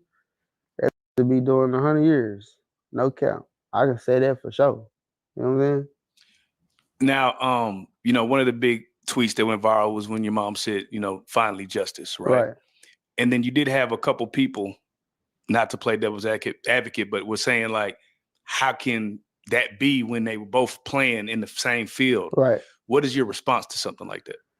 When I see that on the internet, I can tell who be in street shit and who don't witness street shit and who don't. You know what I'm saying? It's like everybody know like I can say them all I want to. If they die, they mama's supposed to be sad. These are mothers. My mama not in no car. She not slinging no iron. She gonna want justice. Any mother, father that ain't on no street shit, your son died the street shit, you're gonna seek justice. Like, I could do something to a nigga. I'm not gonna be mad at his mama for trying to get justice for her son. You know what I mean? Yeah, that's facts. And a lot of these niggas just live on the internet and live to comment under niggas' videos. You know what I'm saying? On Instagram, when I scroll, I love to see the babies doing, funny stuff. And it's always a negative ass person in the comments saying, that baby, y'all laughing at that baby and that baby is going to be traumatized, man. It's always somebody on this internet just sitting, waiting to spew some damn negativity, man. Ms. Nicole, no, regardless of what 3 did in the street, that was still her baby, fam. That was still her baby. So yeah, she wants justice for her son. The hell does it make?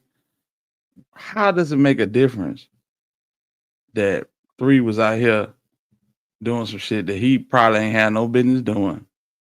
At the end of the day, the way he was done was absolutely wrong. And in the eyes of his mom, she wants justice. Yeah. And I'm glad she said that because really in the last 5 years, she hadn't said much of anything over this internet. Like, that's what a mother and a father gonna do. You know what I mean? A mother especially. But she, that's what's supposed to, like I said, if my mama wasn't on that, if she was on any other type of time, ain't no telling what I'll be on. You know what I'm saying? But she supposed to be on that justice shit. She supposed to be on it. You think more people are involved in what happened to Mo3? Do I think more people involved in the case and shit? Yeah. I mean, shit, bro. I honestly, when it come to that, I got my own theory, so I just be waiting for it to come out so I can know what I want to know when it comes to that. So I don't know. I watched that nigga in jail say some shit that he ain't do it, check tattoos and shit. Had me checking tattoos and shit. Like, you never know these days, bro. You really never know. Y'all think Q1 did it? Y'all think Q1 was on that highway? Y'all let me know something in the comments. I absolutely believe that Q1 was that guy. Do you believe that he possibly could be a fall guy? Do you believe that fall this guy? Yeah, do you believe that this could be way deeper than we, because again, a lot of people said, oh, you know, jealous boyfriend, we just left it alone, right? Then this comes out. Then Right. he's saying, I ain't do it. I'm only 5'8". You know? Right. So when you start hearing that, it's like, okay, conspiracy theorists are gonna start going down the wormhole and going, okay, well, if it ain't him, then who else could it be? Right. Does your mind go there, or do you just say, Hell yeah, my mind go everywhere, bro. When it comes to that, I'm gullible, bro. I can hear some shit that makes sense to me that made sense in 2020, and I'm finna start searching for it. But as far as him being the fall guy, I don't know. I don't know. That shit, I don't wish jail on them people, bro. So I ain't finna be up here saying, it's like me going to the interrogation room telling the detective the same. Like, I don't know. I don't know who the fall guy, who did what. He said he ain't do it, he ain't do it. did it shock you that he did an interview? Nah, bro, we in the clout chasing day and age. Like niggas chasing that shit. I got a real simple question for you. Yeah. In your mind, what is the source of all the hatred towards Mo3, like that got to that point? Like, for him getting killed, or just the hatred he was just dealing the with? hatred, and it Our boy West was locked up when 3 got killed, bro. got to that point. Like, where did that hatred for Mo3 come from, to the point that people felt like his life should end, or it because in my mind it's all worthless. You know what I'm saying? At the end of the day, it's worthless. So where did that hate, where do you think that hate derived from? Bro been getting hate from the city since he started blowing up. And then as far as him dying, and I feel like he should die, bro was a gangster. Like, and he out here a problem. Like, niggas know, these from the city know what's up. Like, scared to come outside for real. Niggas couldn't move around this bitch. So where When I tell you, they play that motherfucker in Houston. but it's about, like, it's crazy how that can go mainstream and be a platinum song, to where there was some real life. Sometimes when they play that in the club, I'd be scared that I'm already outside. But yeah, that's all shit, nigga. Bro was a problem, man. 3 was a problem. 3 That's all shit. 3 gonna make it hard for niggas. The dude said it had to go that way because Mo3 would have never stopped. Do you believe the same thing? Like when he says do or die? Yeah. It's street shit, hell yeah. 3, man. 3 gonna make it hard for niggas, bro. Right. Do you think there could have been anything that could have stopped? That could have stopped it, squashed it? It's once when it comes to street shit, bro, once bloodshed, ain't no coming back from it. How you got who be mature? I watched Sauce Walka interview the other day, and he said some real shit on some mature grown men, but everything ain't like that, to where once it go too far, it's too far. It's too far gone. Were him and Roy Lee really friends? Was they really friends? Was they really friends? Like, were they really good friends? I don't know why people be saying that. Yeah, yeah. I just wondered because we recently did an interview with Rainwater, and he said they wasn't cool like that. That was mostly, he was Roy Lee's friend. Yeah. But when it comes to shit like that, it be like, bro, I know my brother 3 really genuinely with Roy Lee. Like on some whatever him and Roy Lee had going on. Like, so that was a real relationship. Yeah, he fucked with Roy Lee the long way. We was. What up, Sight? Yeah, man. I mean, you know, I get what Rainwater's saying. He probably knew Roy Lee longer than 3, but yeah, 3 was had an ankle monitor on. That's why we got all them funny clips and all of that acapella from the kitchen, because the nigga couldn't go nowhere, man. And during that time, he made a real live bond from You know what I'm saying? Linking with Roy Lee. Was in, I think Houston, him shooting that Black Youngster video right before Roy Lee died. Roy Lee FaceTimed him and shit. And that I can tell by his spirit with he had a genuine connection with Roy Lee. Roy Lee a comedian, 3 really a comedian too. Like, he probably met him through Rain and took a liking into Roy Lee. Then you gotta understand Roy Lee taking up for him when the whole city was saying, right. That's gonna, 3, one of them type of general military type. So where now I'm standing on business for you because I feel like you standing on business for me. It's like, you know what I'm saying? 3 generally fuck with Roy Lee, for sure. What would you say as his brother? What would you say is his legacy at this point and moving forward? What's his legacy? Yeah. What is his legacy right now in your mind, and what will it look like moving forward? Man, they paint this man as to being the biggest smacker this side of King Von. That's his legacy. That's what his legacy ultimately gonna be, y'all. I mean, one of the best artists that Texas will ever get. He gonna go down in that for life. Like the way we speak about Pac 20, 30 years later, that he gonna be in them conversations for sure. Now, Corey, you know, me being an avid fan of yours, right? I just got to ask this from a standpoint. When Mo3 died, you was the one kind of taking the torch and going crazy with the music. Right. It appeared that you were headed towards greatness, right? And then it just felt like you just stopped. Right. You know what I'm saying? Like either you stopped the music. I really thought you were gonna get signed, right? Me I'm too. in my brain. I'm like, man, hey, they said they thought Cole Gotti was gonna get signed. He like, yeah, me too. He finna go in on Rainwater. We gonna go in. We gonna react to a little bit of this, and then we got one more thing to go through before we get out of here, fam. Yeah, I forgot about this entirely, but we gotta touch on this. Okay, this is his brother. Why is he not on the Mo3 channel? It just nothing ever made sense. Say it again. You're his brother. Why Right. are you not on the Mo3 channel? Whose channel I was on? You was on Y'all our channel, right? Yeah, you was on our channel. I was wondering the same for the longest till it came out and I understood. I had motherfuckers working against me that I thought was on my side. That's how I take it. Cause shit, you know, when bro died, my shit was going dumb, like on y'all channel. You know what I'm saying? Yeah, like you. My shit was going dumb 500,000 views on like, y'all oh, shit. channel. Yeah. Like then when I finally did put something on his channel, that bitch went crazy. Y'all remember Point of My Life was on y'all channel Yes, first? and then I think we And took then it down. right before that whole hit the mill, all of a sudden y'all want me to put this bitch on 3 channel. And I felt like because seeing that whole fit to hit a mill and was like, let's try to get the whole 3 channel now. Because the whole thing was take it off of Real Life first. I'm like, nah, put it on 3 channel first. I'm not taking it off of Real Life till it's on 3 channel. You know what I'm saying? And I know that I ain't just taking this off and y'all trying to, you know what I'm saying? And that hoe still hit a mill. So had that bitch started on, but had Long Live Osama been on 3 channel, that hoe would have been dead 3-4 times more numbers. Right. Had Point of My Life started on 3 channel, that hoe would have went dumb. But man, and we don't even upload music videos, so that lets you know how crazy you really went for you to do damn near $1 million. My other little song, my little mic drop I did with y'all went dumb. That hoe did like 300K overnight. Right. But yeah, I just feel like at that time, bro, I had like, I ain't gonna say working against me the whole time, but they just didn't want to see me there.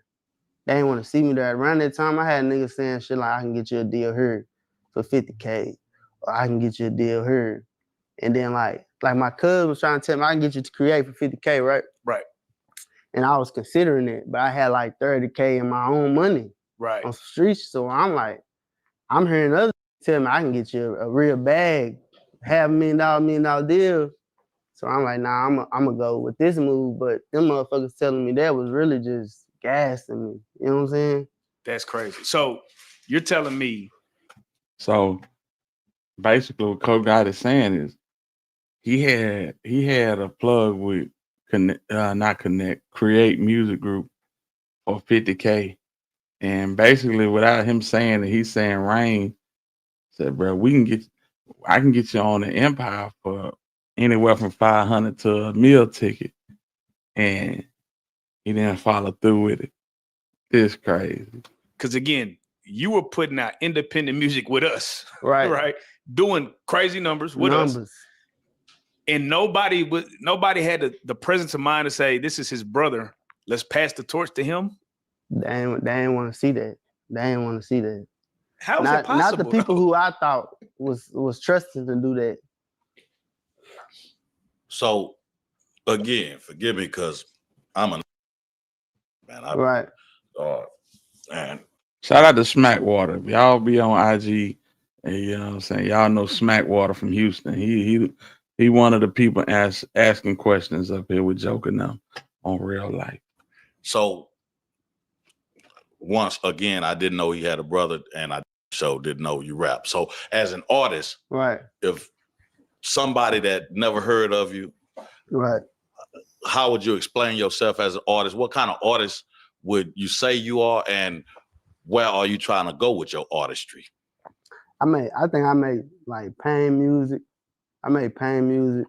I'm versatile though. I can make all genres, but my favorite shit is the pain music. You know what I'm saying? Real life music. Right. You know what I'm saying? If you know about 3, how he got all sides that I got too, but he got that slide shit, that gangster that he most known for. You know what I'm saying? I ain't really in that genre. I got a couple of them type of songs. I'm more or less on the pain music, real life music. You know what I'm saying? That type of shit. I'm trying to get on my R&B shit though. Hey y'all, we gonna revisit this, but I gotta go back to this, y'all. Lil T, what up with it, home? Cypress, you still in here, man? If you still in here, I dropped the link for you if you want to come up, bro. But yeah, we gotta get into this right here because this is crazy as hell, fam. And this just jumped off yesterday, and I wanted to pop out yesterday, but I didn't. So all these young dudes love that depressing music. Absolutely. Absolutely. One of my son's favorite artists is Juice WRLD, man. They love that shit, man. It's crazy to me. As a manager, because I wasn't nervous. So what we're looking at is Rain on Real Life, not Real Life, but on Sean Cotton platform, Say Cheese, basically reacting to the Yellow Beezy situation and the situation as a whole of how they got here. So we got to go through this, man. If y'all ain't smashed the like button, smash the like button, bro. Show your boy some love. Stop it. I don't agree with that. I wasn't there to stop it. When you did the interview. So when I asked Trap Boy, when I asked Mo3 that. When you asked Mo3 that. You feel like that started some shit. He laughed about it, and it was a terrible laugh, like, nigga. What they talking about right now is this is what really put the beef in the overdrive when Freddy did Pick 6 with Sleazy Beezy, Yellow Beezy, Casino, Lil CJ Casino, Bugatti Casino, Yayo, and left 3 off of it. You know what I'm saying? And Freddie tells you that this was just an organic meeting where everybody pulled up at the studio. Certain people pulled a beat up, but more people pulled up in the studio, and he told them to drop a verse and get on the track, and they put it out. And it came across as like a track with the best artists in Dallas on it, but it didn't have Mo3 on it. 3 went and did an interview with Sean Cotton, and Sean Cotton asked him how he felt about being left off Pick 6. 3 laughed at it and basically was like, hell no, I ain't mad about being left off that song. Basically implying that the song was trash. So that's what they talking about now. And then Freddie. So why wasn't he on it? Because he just went through a life or death situation with Yayo 2 days later, 2 days before. What it do into? Yeah. Matter of fact, this whole Pick 6 thing happened 2 days after 3 had to shoot his way out of Club Phantom in Fort Worth. So we're gonna go back and we're gonna get some real context on this. No, I'm not putting no order. See, here you go. You want me? But bro, I can go to that video right now. Go all the way to the oldest comments, and the fans are asking, why is Mo3 not on Pick 6? So me being a journalist, I'm at the source. I'm in the hood. I'm in the trap. I'm on Same. Yeah, I'm there. I'm asking the source, hey, you got this song with all the hottest artists. Why is Mo3 on there? Not on there. Me being a journalist, nigga, I'm gonna ask what the fans want the fucking know. You knew if I was there, I would have told you to stop it. No, you know you wouldn't have. I mean, you don't forget all them goddamn interviews. And I say, nah, don't answer that. That's the one time you caught me without Mo3 being. No. I asked Trap Boy. No, you asked. I'm talking when you asked 3. I asked both. No, but when you asked 3 is a big deal. He laughed, and that clip started a lot of shit. And it's not your fault. It's my fault as a manager because I wasn't there to stop it. I don't agree with that. I wasn't there to stop it. When you did the interview. So when I asked Trap Boy, when I asked Mo3 that. When you asked Mo3 that. You feel like that started some shit. He laughed about it, and it was a terrible laugh, like nigga. And then Freddie. So why wasn't he on it? Because he just went through a life or death situation with Yayo. 2 days later, 2 days before. You gotta stop blaming Yayo. No, 3 days before. 3 days before he just came from a life or death situation with Yayo. Why would he be on the same song with him? Then you come ask the question to start us. So 3 can say, man, fuck Yayo on her. Now to start us a whole other stuff. 3 just laughs at that question and be asked. You should understand. You're not gonna get on this song because Yayo was on her. That I would have stopped the question. But this is my thing, because I agree with a lot of the gems that you say. You've been putting out some great interviews for sure. But it's like you blame everybody else but yourself for Mo3. Hell yeah, my fault. Because a lot of shit I should have did different. I wasn't smart enough to do it. I wasn't intelligent enough to do it. So we was going with the flow. You know what I'm saying? This before the funerals. This before this. It's before the kid. It's before everything. Before my mama looking at me and saying, you gotta change. It's people don't want to live like that. People don't want to, everywhere you go, we don't know what he's about. Yeah, that's before all this. So yeah, I understand now. I'm wiser now. I feel the same way. But I never put out no diss record. I never promoted no diss record. If you go to my house, all plaques of people with love song, with pain song, with hurt song. I just put out a song from 5 years ago yesterday, Black Corona. You mean while Mo3 was alive? I mean, after he passed, you never put out a diss record. I never put out no diss record, period. There was 3. I was the friendly one. I was doing fighting. We never made money off diss records. But you got mad at me. What? You got mad at me when I didn't promote was it February 19th? Man, listen, I don't know about that shit, man. You cannot tell me, man. Little Mexico, I Am the Truth, 219, 221. You let me find out. All of these diss records, man, which 3 ain't gonna call them diss records, but they was clearly diss records. You can't tell me that Randy has something to do with the production of them songs at some point. Nah. You got mad at me about that. No, hell no. I got mad at you about Black Corona. I mean, about Black with Kevin Gates.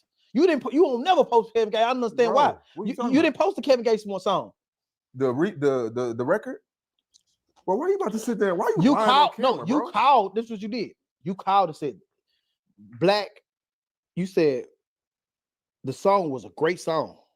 It's a different version. Well, I don't care. The Kevin Gates situation with me and him, that don't. You didn't post that song. You post what you want to post. I understand it. Yeah. So sometimes I was getting frustrated. Like, you got to be consistent. The 219, I never posted because me and you, almost 3 was talking at the time. We wouldn't talk. So I never wanted to post that type of shit because I understand the energy. My thing was I wanted to promote or the songs that went gold and platinum. We posted everything Mo3 did, bro. Not for a while.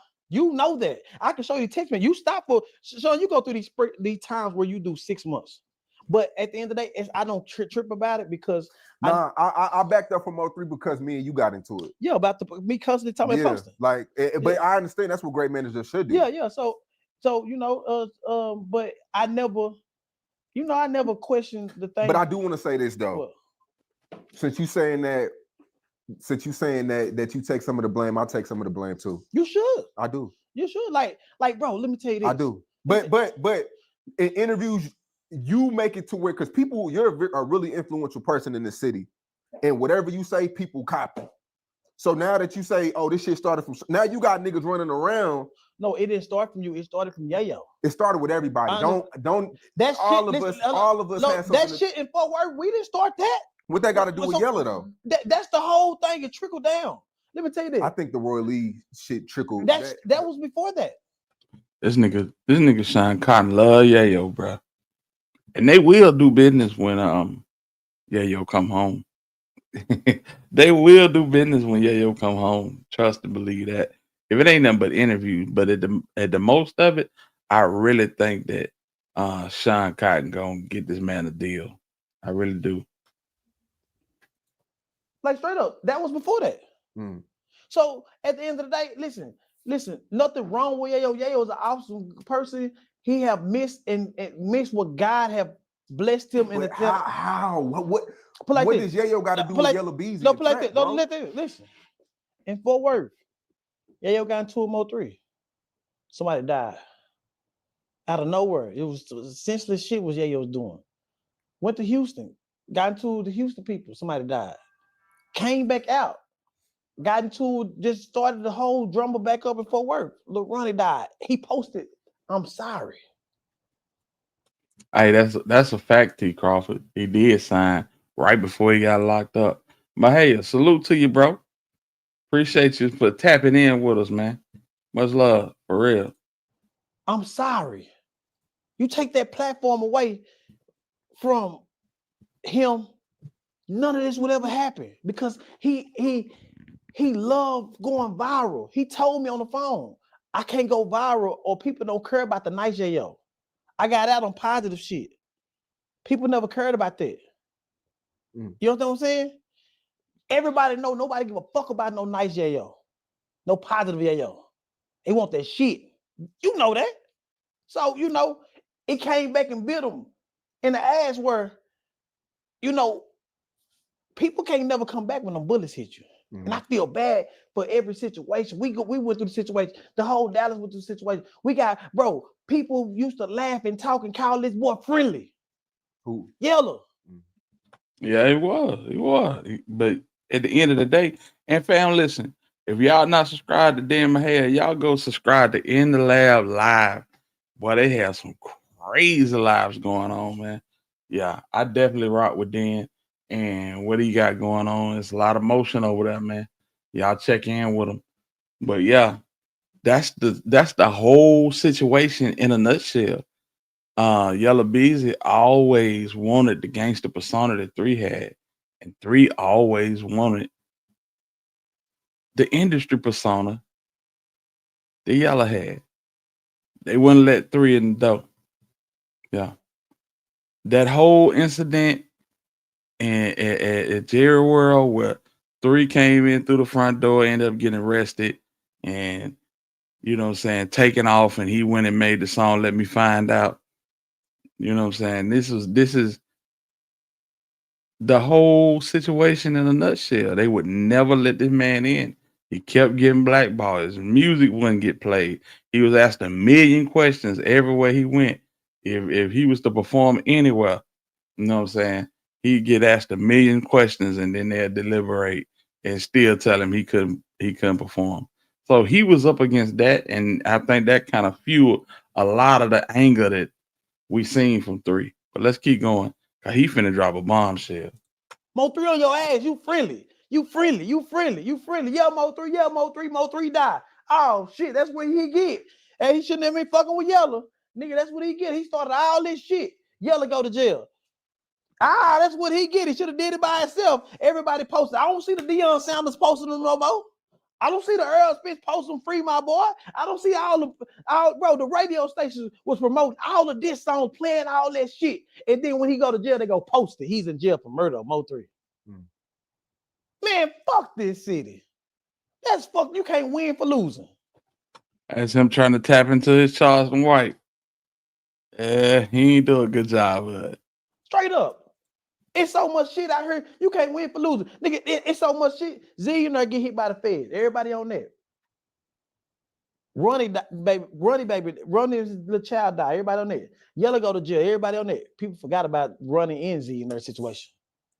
That's the internet.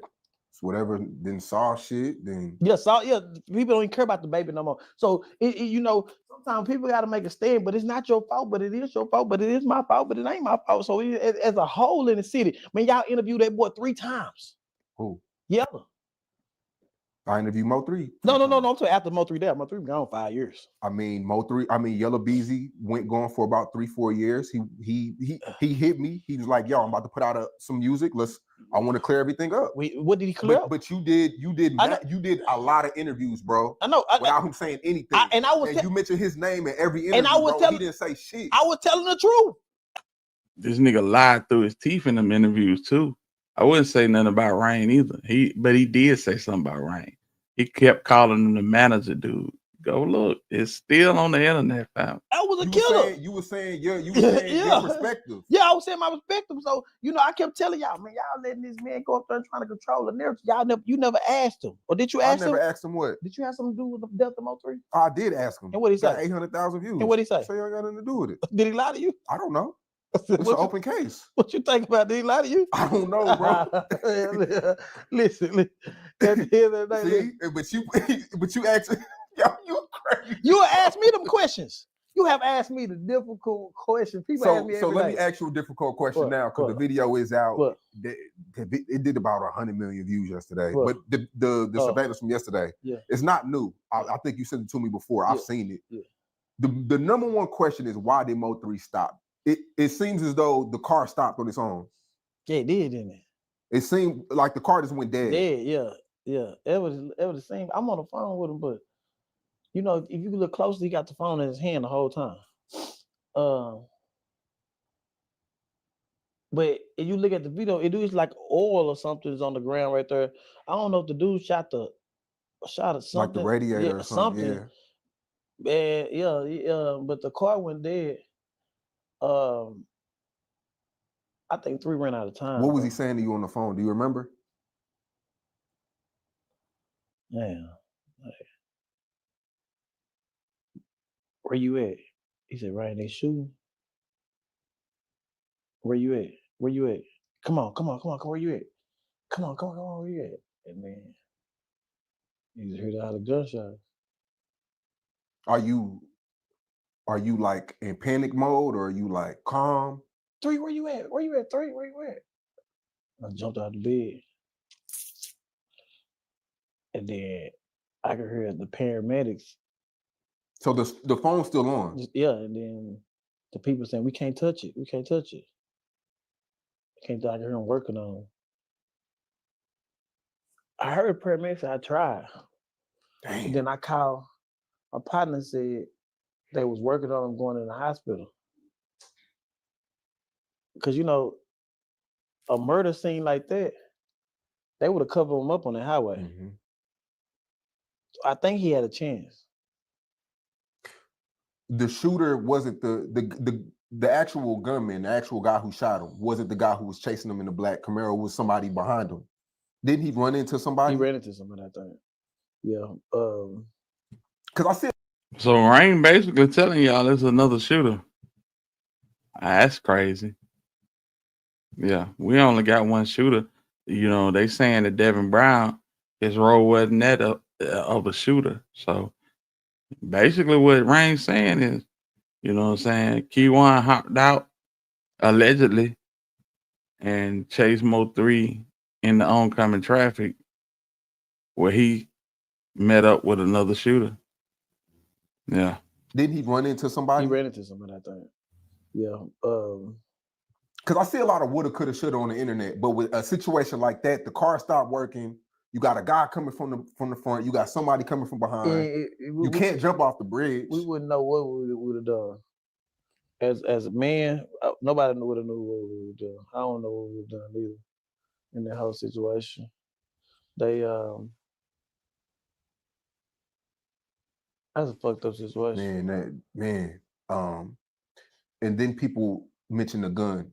They like to say you took the gun out the car. Yeah, that's dumb. Cause look, or it was his baby mom took the gun out. You took the gun out. Who would have had the keys to get into a gangster car? You? How the fuck I'm gonna have Mo3 keys? I mean, you was manager. Y'all used to. No, managers or what? He got several cars. You think how I'm gonna have the keys to one of his cars? Mm. Did you know it was a gun stash there though? You knew that was where he would. 3 had several cars. Why? How would I have the keys Like you don't have anybody you close to don't have the keys to your car, do they? Nah. Third, any of your artists, nobody. You can't have the keys to no gangster car. Straight up. Yeah. Like he had several cars. Like, I didn't even know what car he was in that day.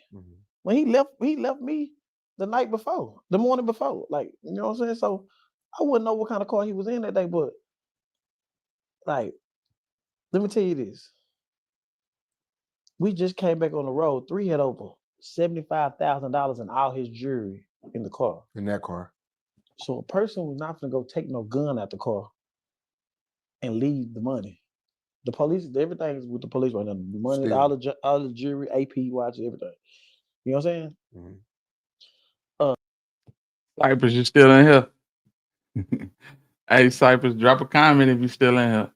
Second of all, if somebody took the gun out the car, they would never follow him on the highway. They would have just did the job right then and there. Them people didn't know what he had. You can see the shooter kind of pause. You know what I'm saying? Some people don't know what he had. It's surveillance on his car the whole time in the apartments. The police could see who went in and out of his car. I believe 3 was moving too fast. 2 things, he couldn't get to it or he left it. So you still don't know if it was in there or not. I want to get to the car. It take about 15 seconds, 30 seconds to get to where he put his shit at. I could tell he was in there kind of panicking. Because right when he got in the car to get it, that's when he started shooting at the car. Yeah. So, you know, you just like a person put like this. Stephen Curry do all the shooting. But he started panicking when people started doing the shooting back his way. That makes sense? A little bit. A shooter is used to doing the shooting. Yeah. But yeah. You know what I'm saying? If you ain't used to doing no defense, then you know, it's a fucked up situation. Like, I wish I could have stopped it and got in front of it from the beginning. And he was only back to shoot a movie, right? Yeah. Yeah, like I should have kept him in California. That nigga came back and finna do the dumbest shit. Hey, man, this blew my mind when I heard this, man. You know, he was about to do the dumbest shit. Yeah. What you mean? Like, now, urban legend has it that 3 was about to sign a new deal. A lot of people feel like this new deal was not going to include Rainwater, but Rainwater is not the CEO of a record label. So any deal that 3 would have signed would have included Rainwater. You know what I'm saying? Let's keep going. He was gonna sign a black youngster. Mo3 was. Yeah. This man said that 3 were finna sign the heavy count, y'all. Can you, man, ain't no way in the hell. But I can see it. He was gonna sign a black youngster. Mo3 was. Yeah. Was you telling him not to? I mean, it was a good situation, but black youngster, he was doing anything he could to get close to Gotti. Gotti wasn't responding to him. I got the DMs. Gotti never responded to 3. 3 died, lived and died trying to get Gotti attention. Lived and died trying to get Gotti attention. At the time, 3 was bigger than Black Youngster. Damn near. You know what I'm saying? Yeah. He was trying to do a joint venture with Black Youngster and Gazi.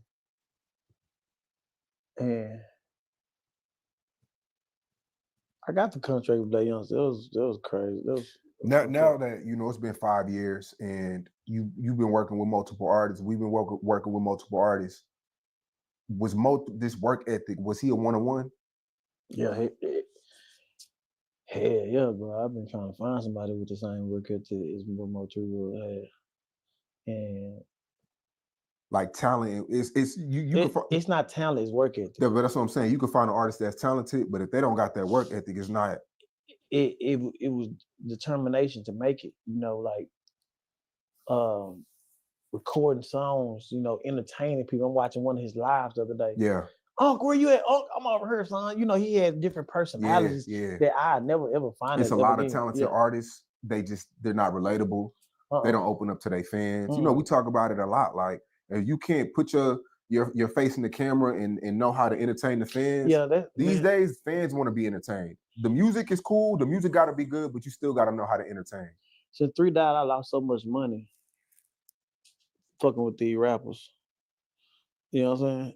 Like, I lost a lot of money fucking with these rappers, trying to get that thrill again. Mm-hmm. It's not easy. It's like chasing the high.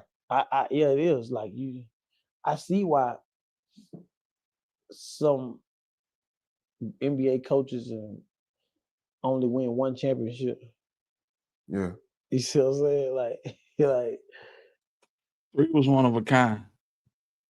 And I feel like the work ethic that 3 had, Rain tried to put it on other artists and they weren't going. Number 7, he was never that type of artist that was gonna go get it. Dun had too many legal troubles. TTOB Bumpy Johnson. I'm not sure what happened to that one. He had a dude out of South Carolina that he signed, and you know what I'm saying. He went for a minute. I can't even remember his name, fam. But it didn't materialize into nothing. I think he had a feature with Finesse 2 times, and it did a little something. But outside of that, yeah, it was on the outs. It ain't easy though. Like, I always thought it was easy. And you know, I started promoting myself to how to help the situation. Mm-hmm. But then I was starting to realize I started getting bigger than the rappers. But you said that in the interview with Boss Talk, and people took that. You said that you're bigger than Mo3 now in some words. My situation is me. I'm not bigger than Mo3, but Rainwater is bigger than just that situation. Mm-hmm. Because I mean, I look at people all day long, every day long, all day. They come and they love what I do with these cameras. Mm-hmm. You know, they talk about my interviews all the time, even the people who don't even listen to no Mo3, because you know, a lot of people can't just sit there and listen to Mo3. Let me tell you, yesterday we going to. Man, I could sit and listen to Mo3 all day. I don't know. I feel where Rainwater coming from with this, but do y'all feel like at the height of Mo3's popularity that his situation was not big as Rainwater is right now? I don't know about that, fam. I don't know about that, and it don't sound good with him saying it like that. I'm just gonna keep it a whole stack. The court for Mo3 songs. I have to ask you that. What's the situation with the family? Are y'all seeing eye to eye?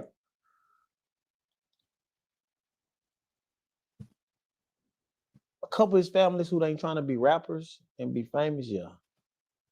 You and his mom, though. That's a shot at Gotti. I ain't really just spoke to her. Yeah. Like, we was cool 2-3 years ago when everybody was, the money was coming, and everybody was just partying and kicking it. What did you do? What are they? They accusing me of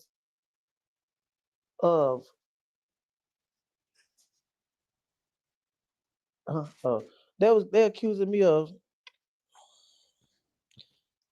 I don't know what she accused me of. I'm working with the contract she gave me.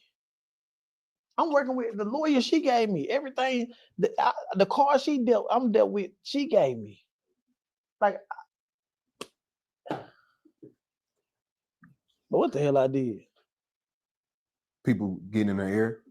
Man, people think, I mean, with all the interviews and everything that's going on, it look like, yeah, but you can't get in your ear because me and her and I had conversations, one-on-one conversations. You understand what I'm saying? Like, when the money was good, everything was good. But I always knew, and I always try to work in front of that because I knew one day it would stop. That makes sense? Yeah. Yeah. I knew it one day would stop, so I started doing interviews. I tried to get her to do interviews. I put her, you know, we charged with Mama Duck and everybody. I try to get her ahead of that situation because I know where it can go to. Was this situation over a girl? Because we did multiple interviews and you said it was over what's her name? Money Myers. But then it comes out and it's like it was deeper than that. Who was deeper about it? Yeah. I mean, that's who started everything too. That's who started everything too. That put the fuel on the fire. A girl. So was it Mo3 mad at Yellow? Was it Yellow mad at Mo3? Was it a girl messing with both of them?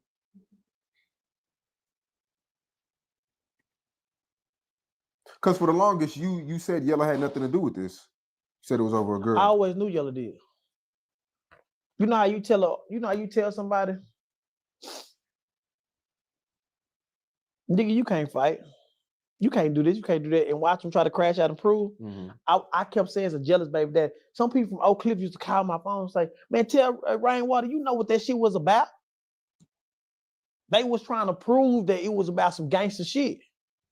They wanted to claim that because they couldn't claim that. I kept saying this and that. Freddie started making songs about it. He started making songs telling people this and that, making songs about the whole situation. So yeah, I always knew that, but I always try to downplay it just to make them tell what really happened. I wanted them niggas in jail. Damn, that's crazy. But I see that game plan, and real talk, I would piss that Rainwater just basically for him standing on that narrative that it was a jealous baby daddy. It was definitely not a jealous baby daddy. And from the way it looked, this was a bag dropped by multiple people, not just Yella. A lot of people want to say Errol Spence. I'm tending to lean that way too. I believe Errol might have chipped in on this. Freddie. There's one thing about how Yella Beezy got jammed up in this whole situation. He went and made a withdrawal of $40,000. But when you a street dude like Freddie, you know what I'm saying? Yeah, you got a bank account, but a lot of stuff you ain't going to the bank to get. If that makes sense. So the paper trail may be harder to figure out with Freddie. But I do feel like he was involved, and I feel like to a certain extent, Errol Spence might have been involved as well. Because Errol and Yella Beezy are thick as thieves. Now you talking about best friends. Yeah. Errol and Yella Beezy. Yella Beezy and Trap, not so much. Industry friends. You know what I'm saying? Well, I don't want to speak too. I mean, it's still an open case. He's released on bond. Man, they laughed at me when I was on that ground. They laughed at my partner when they this and that. Man, listen, the world got to be a safer place. Man, that you got to be an evil ass nigga to pay a nigga for a murder and watch him go rot in jail. You can't get away with murder no more. See what happened with the Sauce Walka shit? They got this nigga in a convenience store 30 minutes away. Running. Man, they knew exactly what apartments they were. They watched this nigga throw the gloves away. Man, that shit, man, being a gangster is not the shit to do no more. Yeah. Like straight up. It's not the man. I don't know what he's talking about right now. Listen to what he's saying when he says Sauce Walka, but I think he talking about Young Dolphin straight dropping Cornelius. They knew exactly what apartments they were. They watched this nigga throw the gloves away. Cliff used to call my phone and say, man, tell Rainwater, you know what that shit was about? They was trying to prove that it was about some gangster shit. They wanted to claim that because they couldn't claim that. I kept saying this and that. Freddie started making songs about it. He started making songs, telling people this and that, making songs about the whole situation. So yeah, I always knew that, but I always try to downplay it just to make them tell what really happened. I wanted them niggas in jail. Well, I don't want to speak too. I mean, it's still an open case. He's released on bond. Man, they laughed at me when I was on that ground. They laughed at my partner when they this and that. Man, listen, the world got to be a safer place.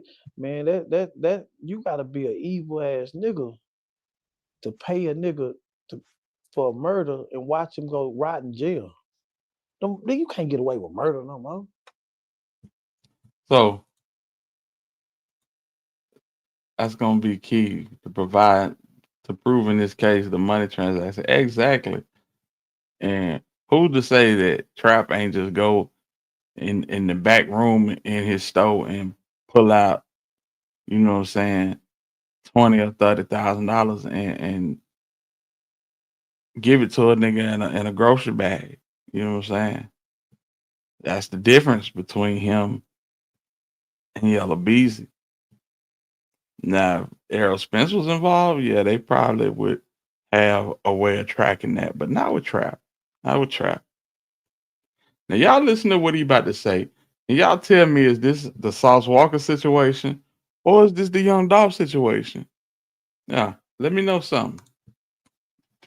See what happened with the Sauce Walka shit?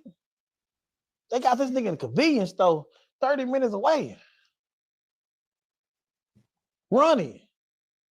Man, they knew exactly what apartments they were. They watched this nigga throw the gloves away. Man, that shit, man, being a gangster is not the shit to do no more. Yeah.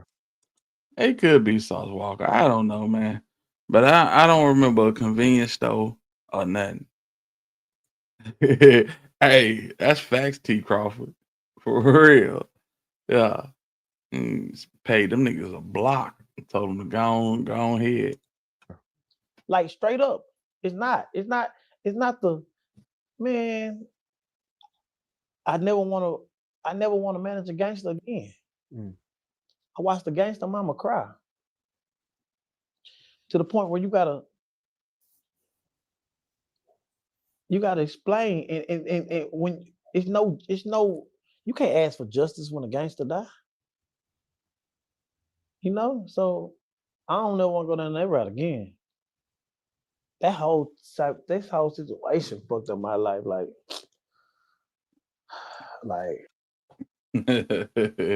Hey, for real, pimp type, bro. This nigga be, he be really feeling like, you know what I'm saying, he got the intellectual edge on niggas. You can't ask for justice when a gangster die. Yeah, you absolutely can.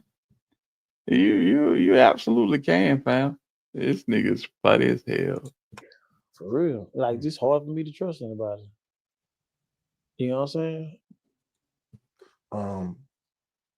You was watching the court stream yesterday?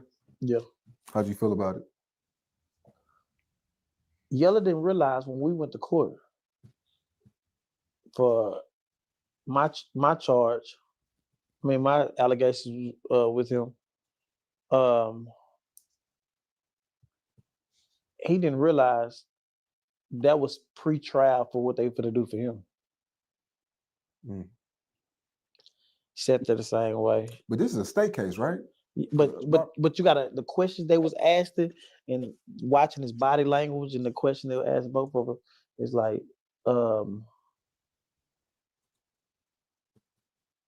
he didn't realize what was going on. In his mind, looking at his body language, there's a light-skinned dude who always, I say, is privileged to get away with a lot of stuff. That makes sense?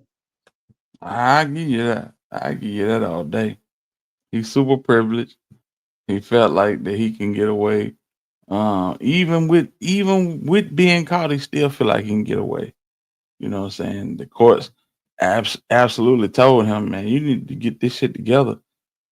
Give us contact information and give us your financial records. We need that. You know how light-skinned niggas, they make it, you get in trouble, do that. I don't think he take it serious. I think, like I said, the case is still open. They lowered the bond. It's a state case. Seems could be a little weak to prove. I mean, who's testifying? The nigga that got the money, the shooter. So this ain't just somebody that. No, it's a shooter. He paid me to do this. But you still gotta. It's hard to believe. I mean, you must ain't met Officer Barnes.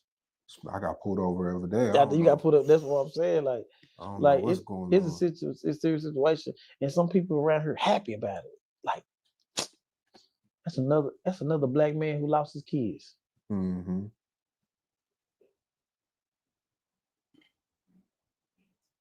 Yeah, Texas is going crazy right now, man. I mean, the Saw shit, the Ronnie shit. One thing I can say, Maxo Cream, and D Flowers. Yeah, that was cool. One thing about Houston, if Houston got a problem, they gonna pull up and do what they have to do and go home. Mm-hmm. Man, these Dallas niggas, they just scary. Yeah. They all shooting and want to cry for justice and cry for free him, and man, that's some goofy shit. Yeah. Man, listen. Let me say this. Yellow Bees ain't benefit nothing by fighting Roy Lee or Mo3. He didn't benefit nothing by fighting Roy Lee because Roy Lee was a comedian. If he lost, he was gonna get clowned. If he won, he was gonna get clowned for fighting a comedian. Fighting Mo3, yeah, I think Mo3 would have put them hands on him, and he'd have had to deal with that. Now, D Flowers and Maxo Cream is a horse of a different color, man. Both of these boys are still up and coming. They known in their city, but outside of their city, it's a wash. So them linking up and, you know what I'm saying, trading blows, it helped them. Because people that didn't know who Maxo Cream was or D Flowers got to see them do that, and in return they got to tap into their music to see who they really was. Why these niggas fighting? So it was a benefit to them. This would have been of no benefit at all to Yellow Bees. He was gonna lose either way. That was cool to see. I think it was over a girl too. You know, niggas die over women. Shit, ain't even lying. You got, man, listen, that pussy good, bro. It had two grown men out there doing that. Listen. In Texas, throwing heavy blows too. Texas, and I want to say D Flowers, Max. That was cool to see. That was cool, but listen, that was cool to see. Houston, y'all gotta understand, y'all just like me down here in Dallas. Y'all tender. They tender. But them grown ass men to get out there and do that, they tender. I understand. I did it before too. Like I did it before.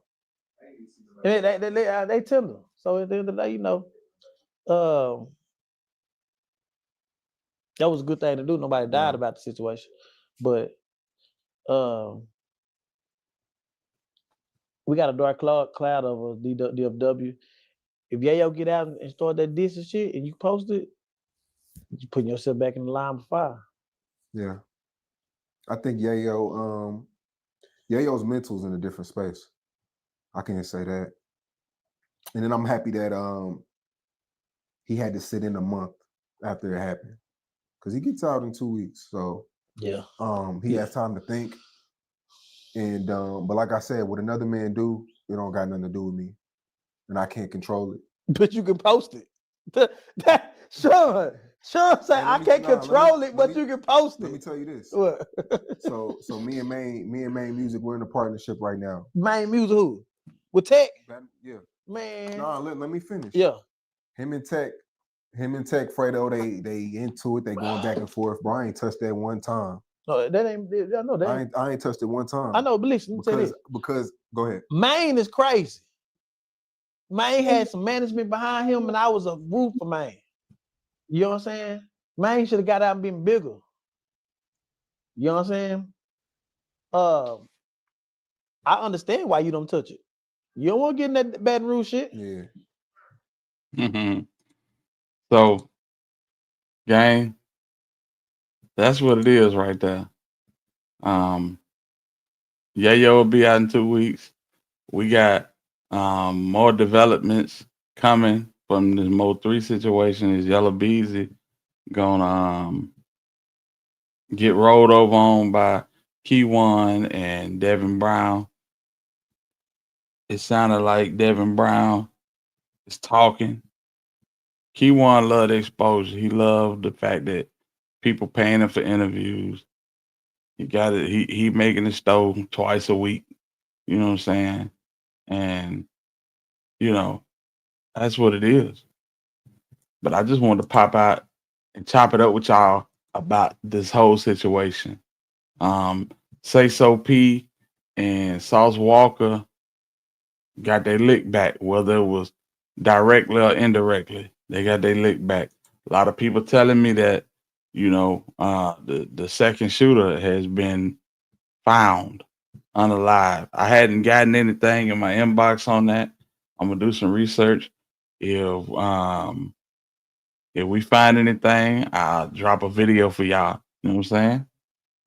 What it do, Thug just tweeted out the Scooter autopsy said he got shot. Well, would you look at this? Deposits, what's happening with you, man? Shout out to you. That's crazy. That's crazy, man. Jessica, salute to you. That's crazy. And making the stove twice a week. That boy got Doritos. He got noodles. He got summer sausages. That boy eating good up in that sardine. That boy, hey, he living the life. He living the life. Clout is a hell of a drug. And full of those that partake of it. You feel me? You know what I'm saying? Somebody told me that last night, both in Houston. Now that's crazy. If both of them in Houston, man, Sauce need to go on downtown and just wait in the lobby. He need to wait in the lobby and let them folk interview him, fam. Yeah. Yeah, and that's another thing, gang. The little baby Rico. They said that, hey, this really may be a Rico for little baby. This whole 4PF situation finna be ugly. It's finna be ugly. Yeah. Shout out to my dog N2 for that $20 super chat, man.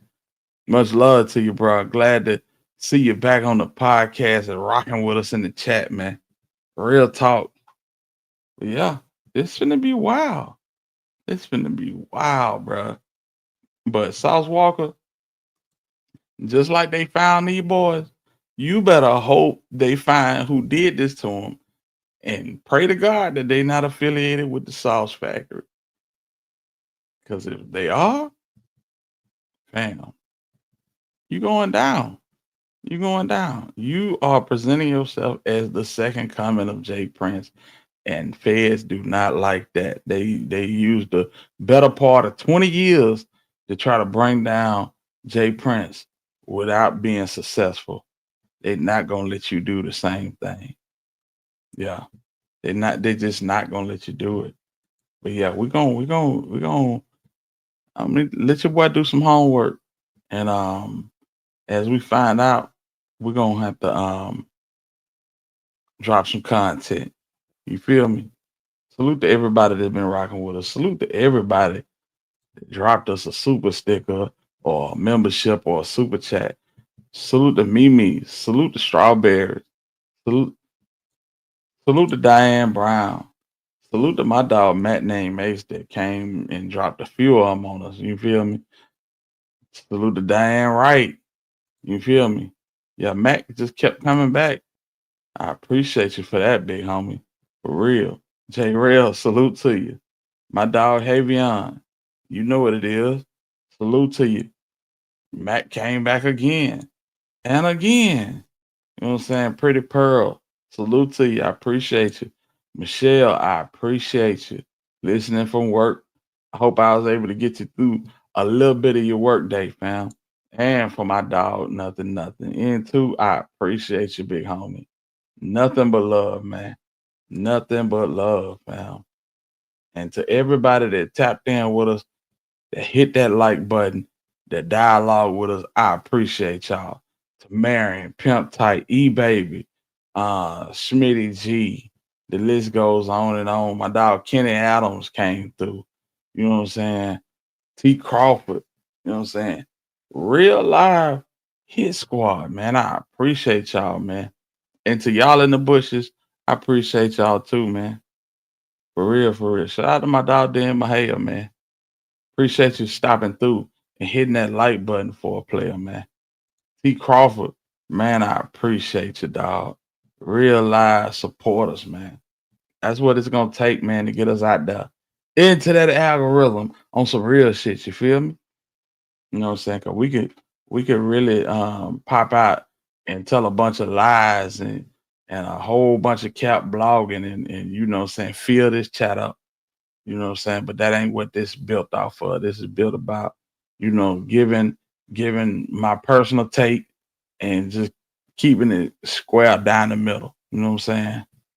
Rita, what's going on with it? Yeah.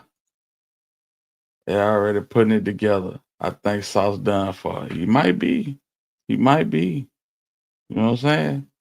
But salute to everybody that came through and rocked with us, fam. I appreciate y'all more than you know. And E-Baby just dropped a $5 super sticker, man. Appreciate you, loved one. Salute to you, fam. I appreciate y'all supporting the channel and supporting the vision, man. Yes, indeed. But fam, listen, it's your boy Hitter. You have been tuned in to Hit Squad TV.